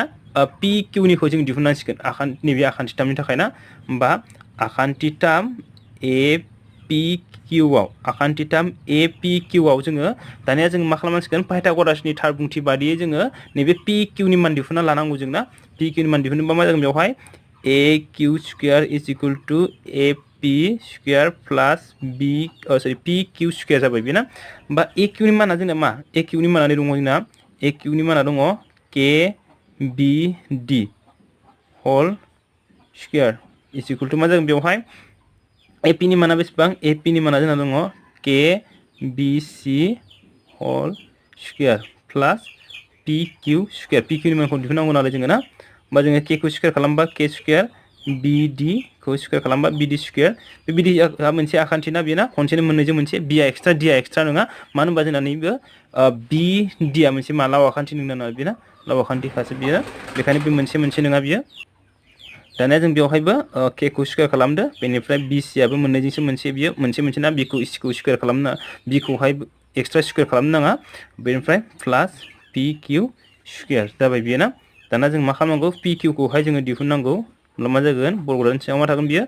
नै बियो आगदाथिं थाखागौमोन नालाय ना के स्क्वायर बि डि स्क्वायर माइनास के स्क्वायर बि सि स्क्वायर अब्ला मा मोनो जों बेवहाय मा जागोन जोंनिया के आहाय कमन फैगोन बेना के मा जागोन बियो के स्क्वायरखौ जों कमन लायोब्ला मा जागोन बि D square minus B C square अब्ला मा जागोन बेयावहाय होमबा के आ स्क्वायर दंना होमबा स्क्वायराहाय मा जागोन के जाफैगोन बियो ना के स्क्वायरजों रुट ओभार दानजागोन सिङाव मा थागोन दाना बि D square minus B C square दाना जोङो बेवहाय पि किउनि मानखौ मोनबाय जोङो ना पि किउनि मानखौ मोनबाय दाना जोङो नैबेयावहाय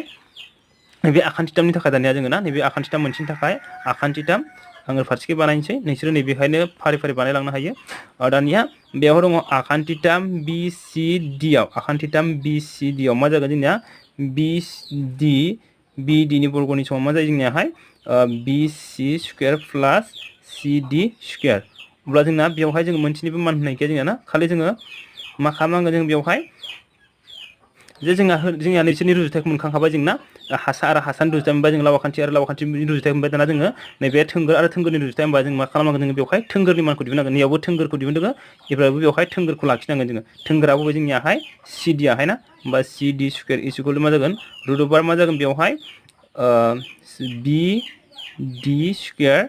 माइनास बि सि स्क्वायर जागोन बेयो ना जेखौ ओरै लाबोबाय बेनिफ्राय बेखौ ओरै लांबाय जोङो ना अब्ला मा जागोन सि डि खौ लाखिब्ला नैबेयो सरियावहाय स्क्वायर थाला बियो ना स्क्वायरखौ जों खनसेनो लांखाबाय नैबेयावहाय स्क्वायरखौ लांखाबाय जोङो स्क्वायरखौ लांबा मा जागोन बर्ग दाना होमबा नैबे आगदाथिं थाखागौमोन बेनिफ्राय नैबे आगसिथिं थाफैबायमोन नालाय बेखौ आगदाथिं लांबा मा जागोन माइनास जागोन जोंनिया ना दानिया जों मा खालामगोन जोङो दाना पि किउनि जोङो रुजुथाय दिहुनसिगोन जों ना बेनिखायनो मा जागोन बेवहाय बेनिखायनो मा जाबाय जोंनिया बेनिखायनो मा जागोन जोंनियाहाय पि किउ रुजुथाय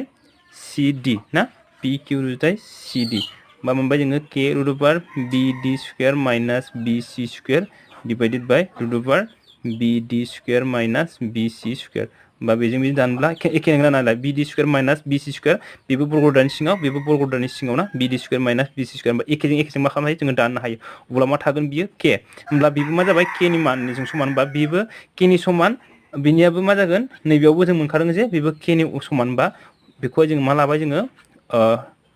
टु लाबाय जोङो दानिया ना होमबा दानिया नैबे बेबो मा के नि समान आरो जों बेखौबो मा मोनबाय जोङो के मोनबाय ना होमबा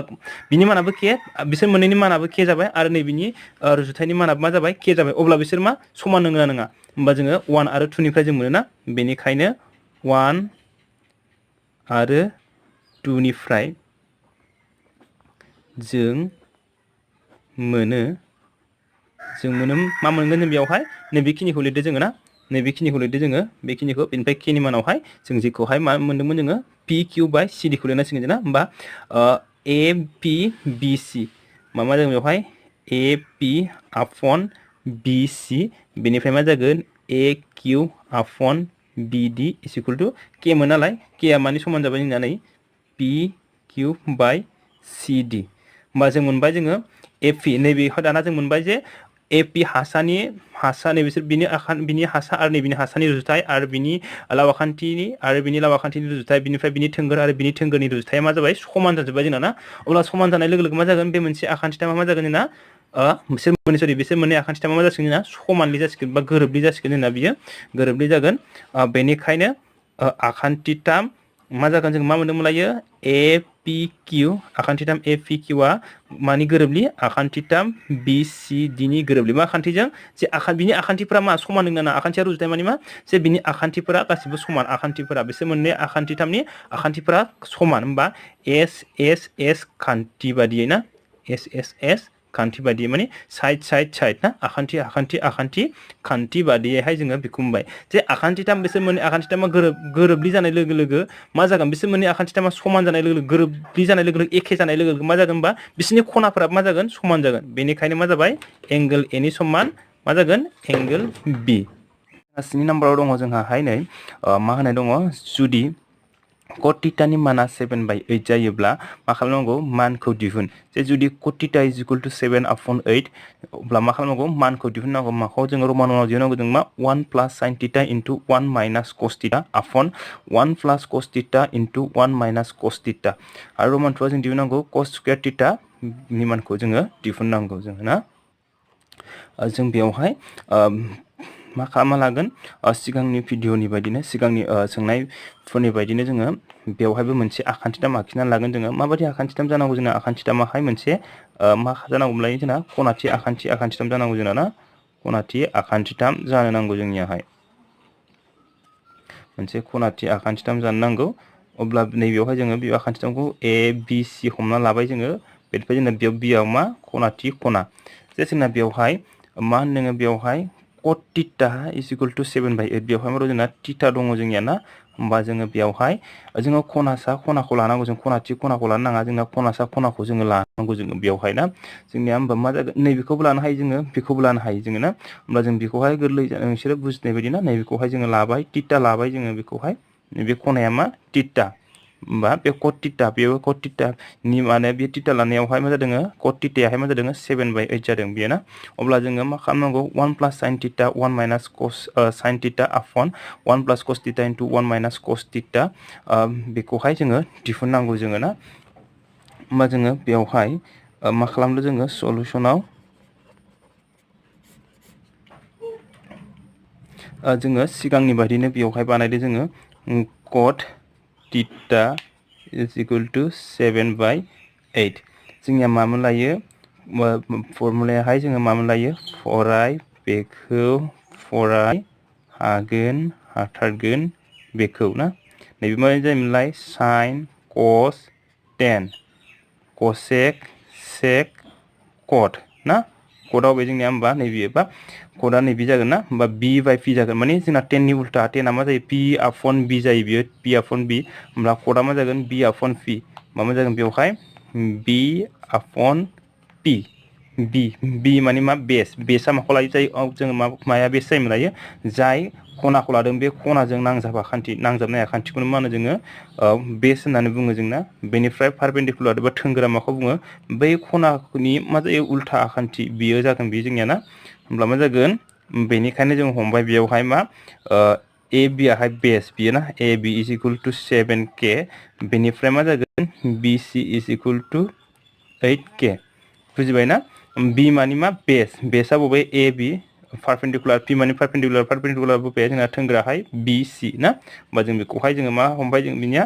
7K आरो बे मा जाबाय 8K दानिया जोङो लाव आखान्थिखौ जोङो दिहुननांगौ ना होमबा दाना मा जोङो पाइथागरासनि थारबुंथि बादियै जोङो ना दाना जों बेयावहाय मा पाइथागरासनि थारबुंथि बादियै जों मा मोनो लाव आखान्थिनि बर्गनि समान मा जायो जोंना जे मोननै आखान्थिनि बर्गनि दाजाबगासैनि समान जायो बेयो ना होमबा जोङो दानिया जोङो AC नि मानखौ दिहुनगोन जोङो AC रुट मा होनो बर्गदारखौ लांबा जोंना बे जागोन ना रुट जागोन बियो दानिया जोंना जाहैबाय AB नि माना बेसेबां 7K बेवहाय मा होनांगोन जोङो ब्रेकेट होनांगोन स्क्वायर नालाय स्क्वायर होबाय जोङो ना प्लास BC आ 8K होमबा 8K होल स्क्वायर जाबाय बियो ना दानिया जोंना मा जागोन आन्डार रुट 7 खौ जोङो स्क्वायर खालामबा बेसेबां जागोन बेयो 49 k खौ स्क्वायर खालामबा k स्क्वायर प्लस 8 खौ स्क्वायर खालामबा 64 k स्क्वायर अंडर रूट मा जागोन बेयो 9 जों 4 जों प्लस खालामबाहाय 13 1 बेजोंहाय 10 10 जों 1 जों 11 k स्क्वायर ना मा जागोन बेयो अंडर रूट 113 आ 113 थागोन माने बेहा बिनि बर्गता गैया ग्रुप बर्गता गैया बेखायनो दाना जोंना k स्क्वायर मा जागोन k स्क्वायर जों जोङो रूटखौ दानगोन जोंना अब्ला मा जागोन जोंना k जागोन बेना अब्ला बेसेबां मोनगोन जों बेयावहाय 113 रूट अंडर रूट 113 k मोनबाय जोङो ना बेखौहाय जोङो मोनबाय दाना जोङो माखौ दिहुननांगौ जों दानिया नैबेखौ दिहुननांसिगोन जोङो ना अर्थात रमान 1 निखौ जों दिहुननांसिगोन रमान 1 आव जोंहा दङ मा दंमोनलाय जोंनिया रमान 1 आव दं होनबा जोंना 1 प्लस sin थीटा बेनिफ्राय 1 minus sin theta upon 1 plus cos theta 1 minus cos theta जों बेखौ दिहुननांगौ जों ना जे जों मोनो माखासे थाबिथायाव जों मोनदोंमोन जे जों मा मोनदोंमोनलाय जोङो बेयावहाय मा जायो क्लास 9 आवबो मोनखादों नोंसोरो जे x plus y x minus y मा जायो बे फर्मुलायाहाय x square minus y square जायो बे ना x plus y into x minus y मा जायो ना x square minus y square होमबा बियो मा दङ 1 1 बेवहाय बेबो 1 होमबा मा जागोन बियो x ना बा sin बेबो sin होमबा y लायोबा बेबो y एखे जाबाय बियो ना बेजों एखे बेजों एखे बे x बेयो y बे प्लस बे माइनस अब्ला जोंना मा जागोन x square minus y square गाहायनियाबो बेबायदिनो अब्ला मा थाङो जोंना x square minus y square बा x आ जोंनिया बेयाव 1 जागोन बियो 1 स्क्वायर माइनस y आ बेसेबां sin स्क्वायर थीटा बेनिफ्राय मा जागोन 1 square minus cos square theta 1 खौ जोंनिया मा स्क्वायर खालामबाथ' 1 आनो जाखायो बेना 1 माइनस दानिया जोंना मा जागोन sin स्क्वायर थीटानि माना मा जागोन sin थीटानि माना मा जागोन जोंना sin थीटा जे sin थीटा होनोब्ला मा जायो जोंना sin माने मा जायो जोंना p by h जायो ना जे p by h बेनिफ्राय b by h बेनिफ्राय p by b नोंना ना फराय बेखौ फराय हागोन हाथारगोन बेखौ ना अब्ला जोंना sin आ मा जागोन बियो p by h perpendicular by hypotenuse ना जेनेबा perpendicular आ बबे जोंनियाहाय 8k बेनिफ्राय बेयो बेसेबां hypotenuse आ जोंनिया रूट अंडर रूट 113 ना 113k होमबा जोंना जाबाय बेयावहाय बेयाव दङ 8k बेनिफ्राय बेयो मा जागोन under root 113k bracket square बेयो ना होमबा मा जागोन दानिया 1 खौ स्क्वायर खालामबाथ' 1 दाना cos आ मा जायो जोंनियाहाय बेस बाय हाइपोटेनियास माने हासा अपॉन मा जागोन बियो लावा खान्थि ना होमबा मा जागोन जोंनियाहाय लावा खान्थियाथ' जोंना नैबेनोखा 113 अंडर रूट 113k बेनिफ्राय नैबेनिया जोंना मामोन बेसाहाय नै सासेया 7k ना अब्ला बेयाव मा जागोन जोंना 7k स्क्वायर दं नालाय बेखायनो स्क्वायर होबाय जोंना जे बेवहाय जों k दानना लानो हाखायो k दानखाना लाबाय जोङो होमबा मा जागोन बेवहाय 1 माइनस 8 खौ स्क्वायर खालामबा बेसेबां जायो 64 ना 64 बेनिफ्राय जे मा होनो रुट ओभार अंडर रूट बेखौ ना अंडर रूट 113 खौ स्क्वायर खालामबा मा जायो जोंना स्क्वायरजों रुटजों जोंना केन्सेल जागोन बियो ना होमब्ला मा जागोन बेयाव मा थागोन 113 थागोन थिग बेबायदिनो 1 माइनस 7 खौ स्क्वायर खालामबा बेसेबां 49 बेनिफ्राय 113 थागोन बियो स्क्वायरजों रुटजों दानजागोन बियो ना दानिया जोङो मा नैबेयावहाय दुसासा लादो जोङो बेखिनिया मा जागोन 113 होमबा 113 जों 1 सानजाबा 113 माइनस 64 बेनिफ्राय बिनियाबो मा जागोन 113 बेनिफ्राय 113 माइनस 49 बेनिफ्राय मा जागोन बेयावहाय 113 जों 113 जा मा जागोन बियो केन्सेल जागोन बियो ना 113 जों 113 केन्सेल माने रानग्रा मा जागोन बियो बेयावहाय दानजागोन बियो ना रानजाग्राजों रानजाग्रा दानजागोन बियो माने नैबे रानजाग्राखौ रानगोन आरो बियो होमबा जोंनिया 13 निफ्राय 4 थांबा मा जागोन बियो 9 बेनिफ्राय 10 10निफ्राय 6 थांबा 4 बेनिफ्राय मा जागोन 13 निफ्राय 9 थाङोब्ला बेसेबां जायो जोंनियाहाय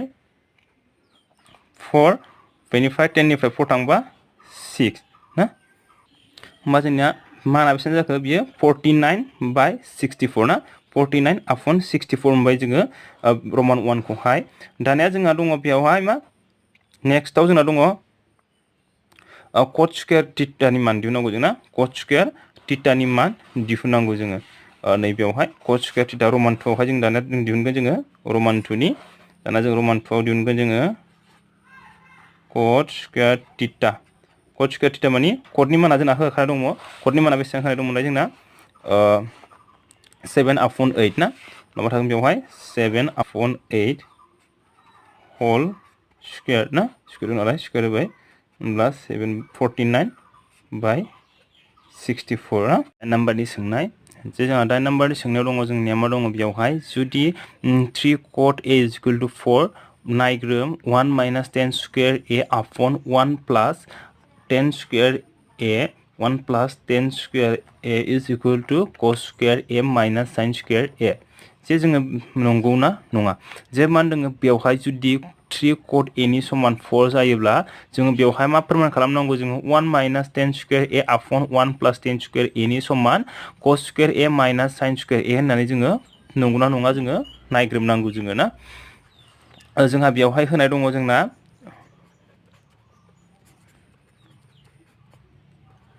होनाय दं 3 cot a = 4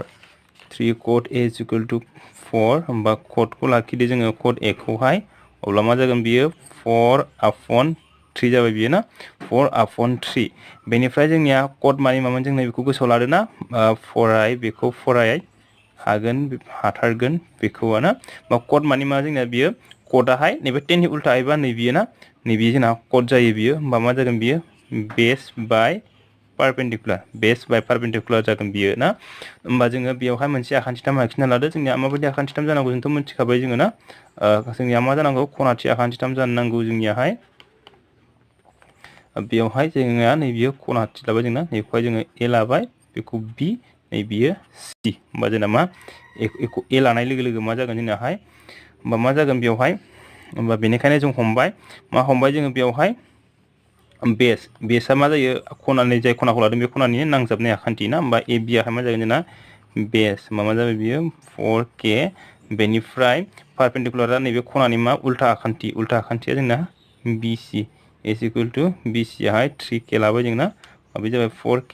बियो 3k दानिया जोङो लाव आखान्थिखौहाय जोङो दिहुननांगौ जोङो ना होमबा पाइथागरासनि थार बुंथि बादियै जों मोनो मा मोनो जोङो AC² = AB² + BC² होमबा AC नि मानखौ जों दिहुननांगौ जोङो ना होमबा AC खौ लाखिबाय अब्ला मा जागोन जोंनिया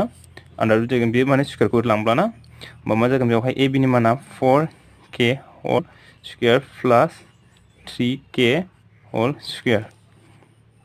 मा जागोन जोंनिया 4 को स्क्वायर खालामबा 16 k को स्क्वायर खालामबा k स्क्वायर + 3 को स्क्वायर खालामबा 9 k को स्क्वायर खालामबा k स्क्वायर अंडर रूट मा जाबाय बेवहाय 16k स्क्वायर + 9k स्क्वायर जाबाय बियो अब्ला मा जागोन बेवहाय 16 जों 9 जों दाजाबब्ला बेसेबां जागोन जोंना 25k स्क्वायर ना मा जागोन बेयो 25 नि बर्गमूलआ 5 बेनिफ्राय k स्क्वायरनिया k अब्ला जोंना मा जाबाय बियो 5k अब्ला जों बेखौ मोनबाय 5k दाना जोंना लेफ्ट हेन्ड साइड लादो जोङो लेफ्ट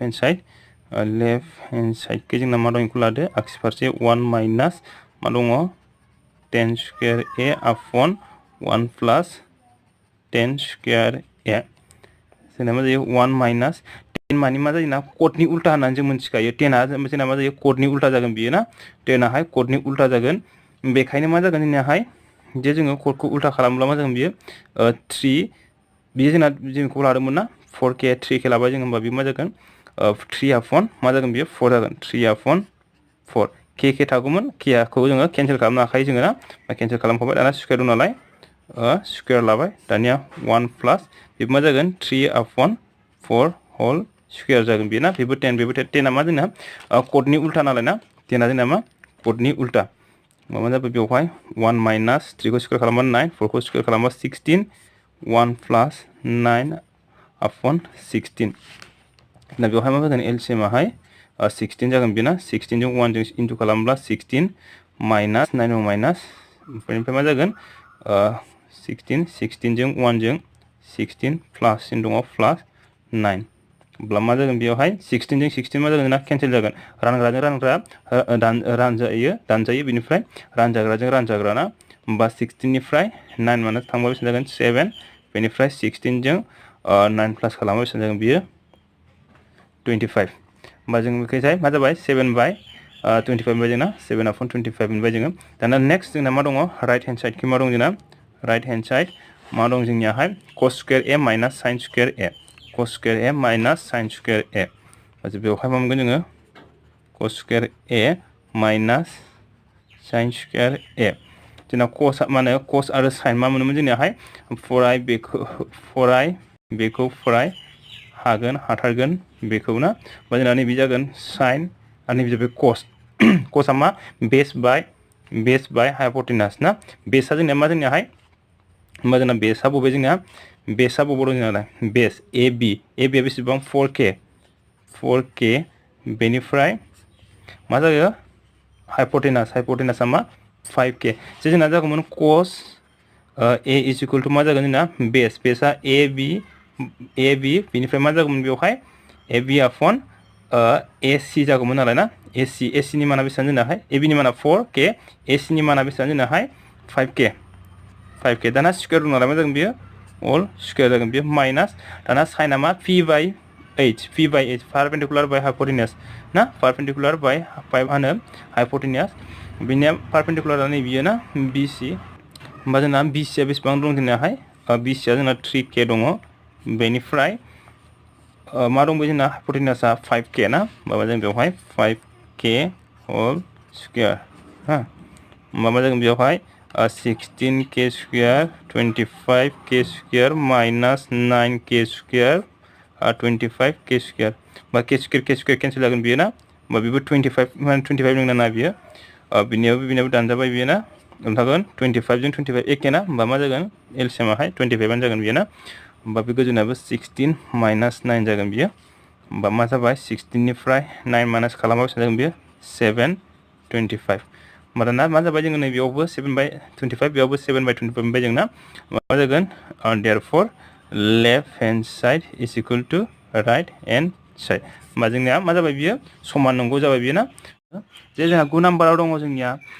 ABC आखान्थिथामाव B आव खनाथि खना जुदि 10A इज इक्वल टू 1/√3 मानफोरखौ दिहुन जे बेयावहाय ABCD आ मोनसे आखान्थिथाम होनदों बे ABCD आवहाय आखान्थिथाम ABCD आवहाय B आवहाय मा होनदों खनाथि खना होनब्लाथ' मोनथिखायो जोंना 90 डिग्री जानांगौ बियो थोंगोर बे 90 डिग्री बेनिफ्राय मा होनदों जुदि 10A नि मानाहाय 1/√3 जायोब्ला मा खालामनांगौ जोङो गाहायाव होनायफोरनि मानखौ दिहुननांगौ रमानाव दङ जोंनियाहाय sin A into cos C plus cos A into sin C आरो रमान 4 दं जोंना cos A into cos C minus sin A into sin C जों बेखौहाय दिहुननांगौ जोंना बेखौ दिहुननाय लोगो लोगो जोङो बेवहाय जे मोनसे आखान्थिथाम होखादों बेवहाय ABC आ मोनसे आखान्थिथाम बेनिखायनो जों मोनसे आखान्थिथाम आरो जेरावहाय खनाथि खना होनदोंना मा जागोन बेवहाय जोंना 90 डिग्री जानांगोन जोंना ना 90 डिग्री जानांगोन बे मोनसे आखान्थिथाम जाबाय जोंना जेनेबा गेटदा जाबाय बेना थोंसै मोजाङै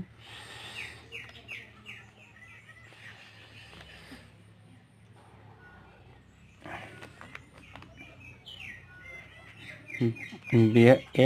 B आवहाय मा होनदों खनाथि खना बेखायनो बेखौ B लाबाय जोङो C बेनिफ्राय मा होनदों बेवहाय होनाय दं जोंनियाहाय 10A नि माना होनाय दं जोंना ना 10A नि मान A खना होननाय लोगो लोगो जोंना मा जागोन A होननाय लोगो लोगो नैबे खनाखौ लागोन जोंना A होननाय लोगो लोगो A खौ लागोन आरो C बो होननाय दं जोंना C ब्लाथाय जोङो नैबे खनाखौहाय लागोन जोङो ओरैनिखौहाय लागोन होमब्ला बेवहाय जोंनिया होनाय दङ जोंनिया गिभेन मा होनाय दं जोंना बेवहाय जे होनायाव दङ जोंनियाहाय मा 10A is equal to 1/√3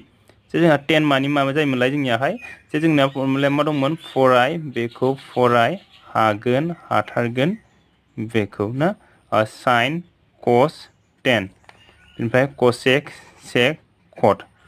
बेबायदिमोन ना होमबा जोंना 10 माने p by b perpendicular by base जोंना मा आरो खनाया मा बेवहाय नै सिबो दङ एबो दङ जोंना बेवहाय नाथाय बेवहाय ए खनानि होनाय दंना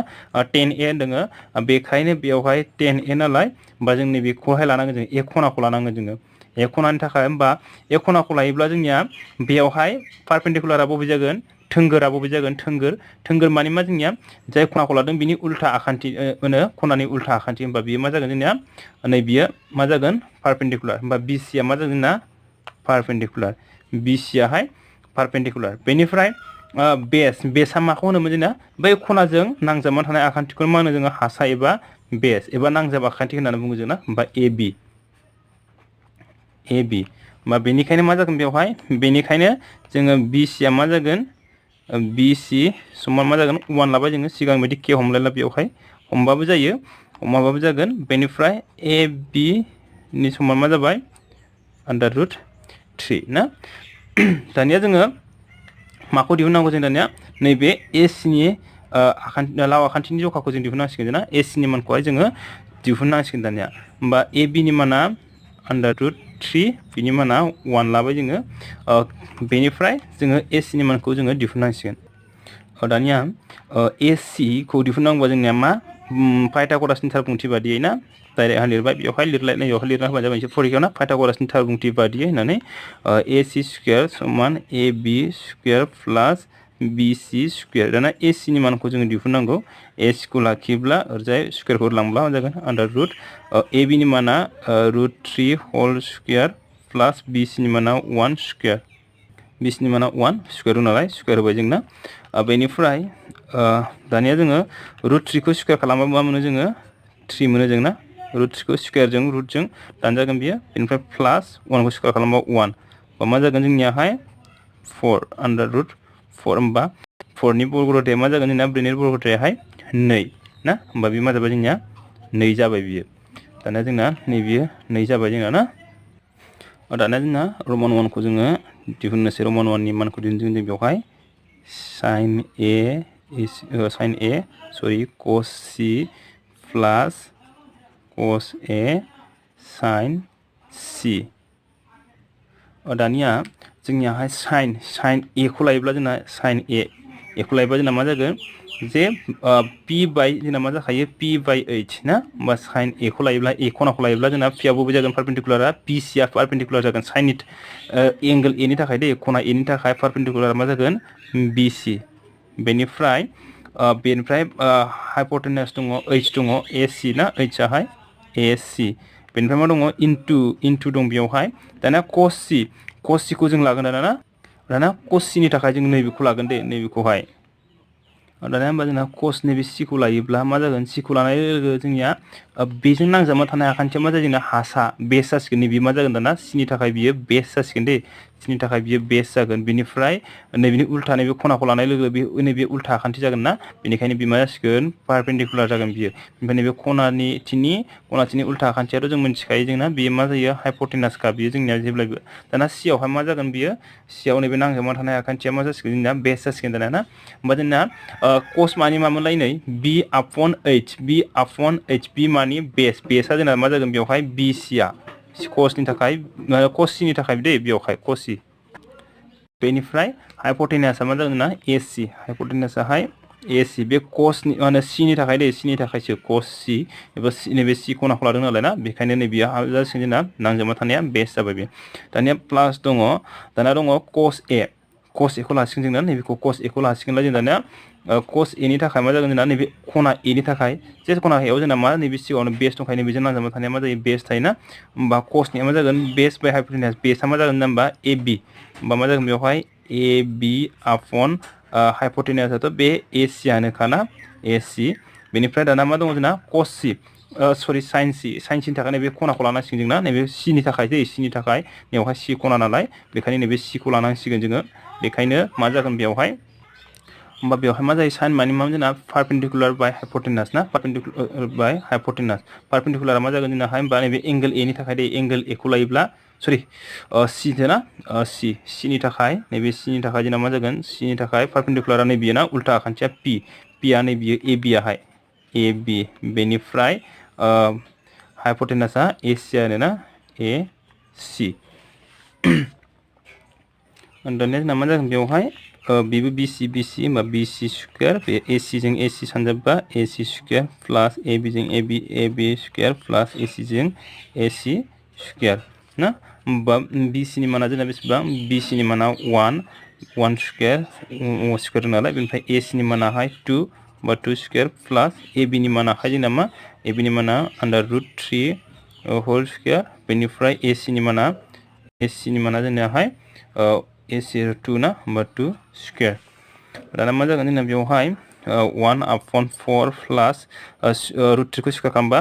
स्क्वायरजों रुटजों केन्सेल जागोन बेना होमबा 3 होमबा 2 खौ स्क्वायर खालामबा 4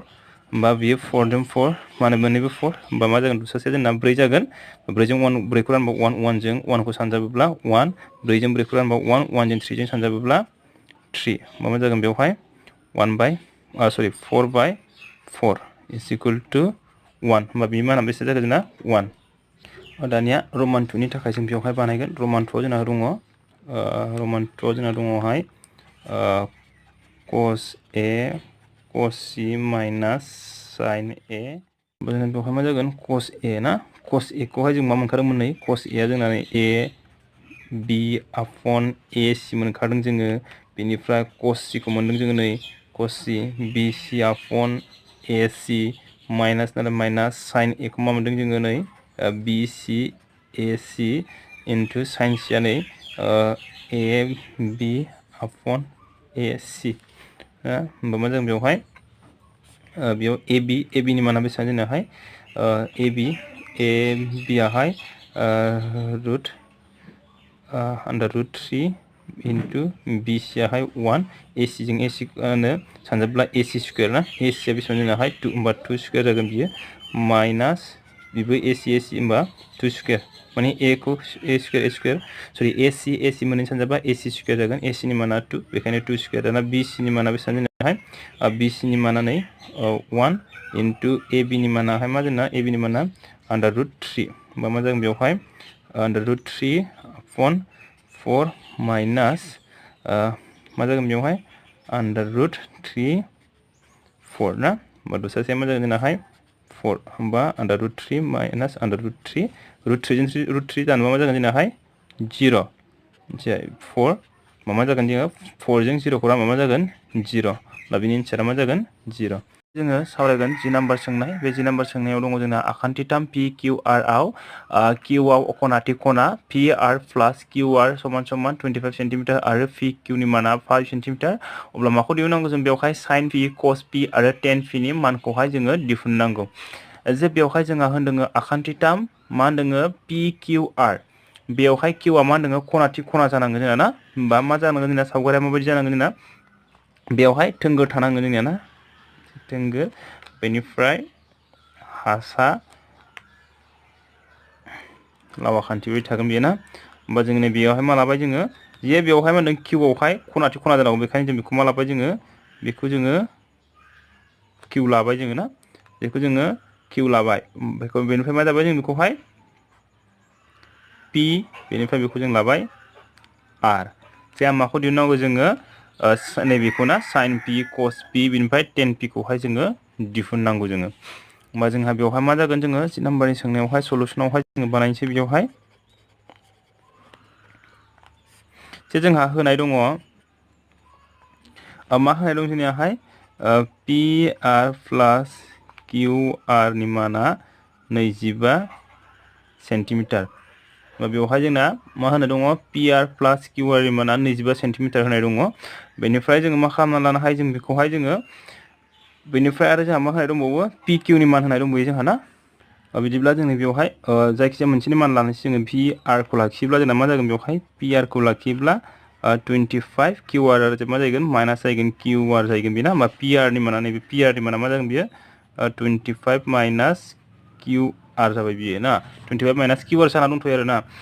बेनिफ्राय दानिया जोंहा दङ बेनिफ्राय होबावनाय दङ पि किउ नि मान होनाय दङ पि किउ आ 5 सेन्टिमिटार पि किउ बि बेसेबां 5 सेन्टिमिटार दाना जोंनो नैबेखौहाय दिहुननांगौ जोङो ना होमबा जों बेवहाय मा पाइथागरासनि थार बुंथि बायदियै जों मोनो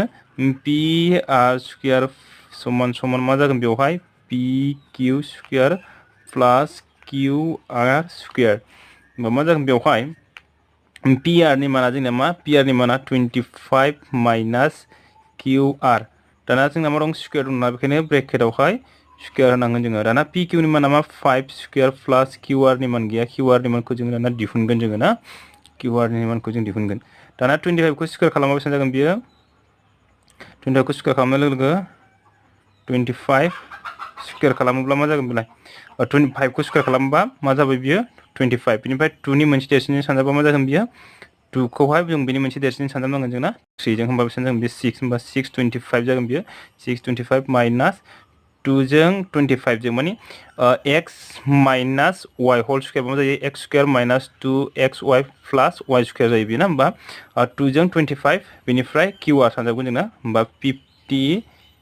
q r plus q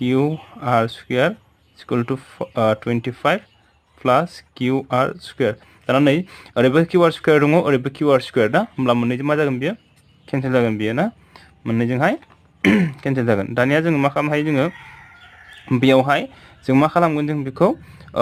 minus 50 Q R खौ लाखिनानै जोङो 50 किउ आर खौ लाखिनानै जोङो मा खालामगोन 25 आथ' थाखाबाय नैबेखौ जोङो लांगोन ना होमबा माइनास 625 जागोन बेयो ना 625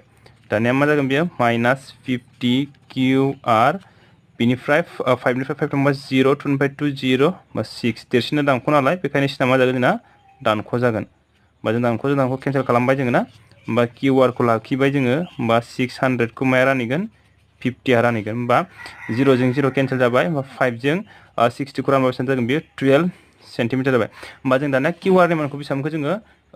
किउ आर नि माना बेसेबां जाखो 12 सेन्टिमिटार जाबाय दाना जोङो बेवहाय होमबा जोङो बेवहाय किउ आर आ 12 जाबाय नालाय होमबा जोङो नैबेखौ मोननोब्ला जोङो ना पि आर नि मानखौ मोननोब्ला दाना नैयावहाय नैबेनिफ्राय जोङो नैहाय 1 होनानै लानोसै जोङो ना 1 होबाय जोङो बेनिफ्राय 1 निफ्राय जों दाना मोनसिगोन therefore from 1 implies मा जागोन बेवहाय पि आर नि समान मा जागोन 1 आव दं जोंना p r is equal to 25 minus q r 25 minus q r q r नि माना बेसेबांखौ जोङो 12 अब्ला बेसेबां जागोन बियो 13 सेन्टिमिटार होमब्ला जों मोनबाय दाना बेखौहाय बिनि माना दाना जोंना मा जागोन बियो 13 सेन्टिमिटार जाबाय बे 12 सेन्टिमिटार जाबाय जोंना दानिया ना होमबा दाना जोङो साइन पि नि मानखौ दिहुनसिगोन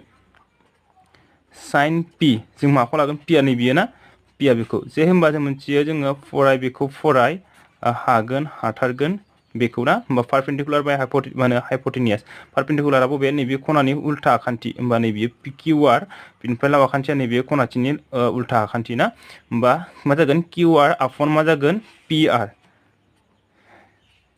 किउ आर आपन पि आर होमबा किउ आर नि माना बेसेबां जोंना किउ आर नि माना 12 बेनिफ्राय पि आर नि माना बेसेबां 13 होमबा पि आनो साइन पि आहाय 12 आपन 13 जाबाय बियो ना दानिया मा दंबायो जोंनियाहाय नेक्स्टआवहाय दङ कस पि आरो टेन पि दाना जोंहा दङ कस पि माने मामोन जोंनियाहाय नैयाव दंखायो बेस बाय हाइपोटेनियास बेसआ जोंना मा दङ नै पि किउ आ बेसेबां 5 बेनिफ्राय पि आर आ बेसेबां पि आर माने हाइपोटेनियास ना बियो होमबा मा जागोन जोंना 5 बाय 13 होमबा जोंना 5 बाय 13 डाइरेक्ट लिरनो हायो जोङो 5 बाय 13 लिरबाय जोङो होमबा 5 बाय 13 दाना जोंना मा दङ 10 पि दिहुननांगौ जोङो 10 पि मानि मा जोंनियाहाय फर्मुलायावबो दंखायो जोंनिया बेवहाय पि बाय पि आपन बि जायो पि आपन बि मानि पि आ मा पारपेन्डिकुलार 12 बेवहाय 12 बाय 5 जायोना 12 बाय 5 जागोन आरो नङाब्ला जोङो साइन बाय मानो कसबो होनो हायो जोङो साइन पि बाय कस पि होमबा साइन पि बाय माने जों मोनथियो जे 10 मानि मा साइन पि बेबायदिबो बानायनो हायो जेबो नङा कस पि होमबा मा जागोन बेवहाय 12 आपन 13 5 आपन 13 13 जों 13 केन्सेल जागोन होमबा मा जागोन बेयो 12 आपन 5 बेबायदिबो बानायनो हायो आरो नङाबा जोंहा थोंजोङैबो बानायनो हाखायो जोङो ना थोंजोङै बानायबा जोंना मा जागोन 10 पि आहाय मा जागोन जोंना पारपेन्डिकुलार बाय बेस पारपेन्डिकुलारा मा किउ आर बेसआ पि किउ होमबा किउ आर आ बेसेबां जोंनाहाय किउ आर आ 12 आरो पि किउ आ बेसेबां 5 ना जोङो बेबायदिबो बानायनो हागोन आरो नङाब्ला जोङो बेबायदिबो बानायनो हागोन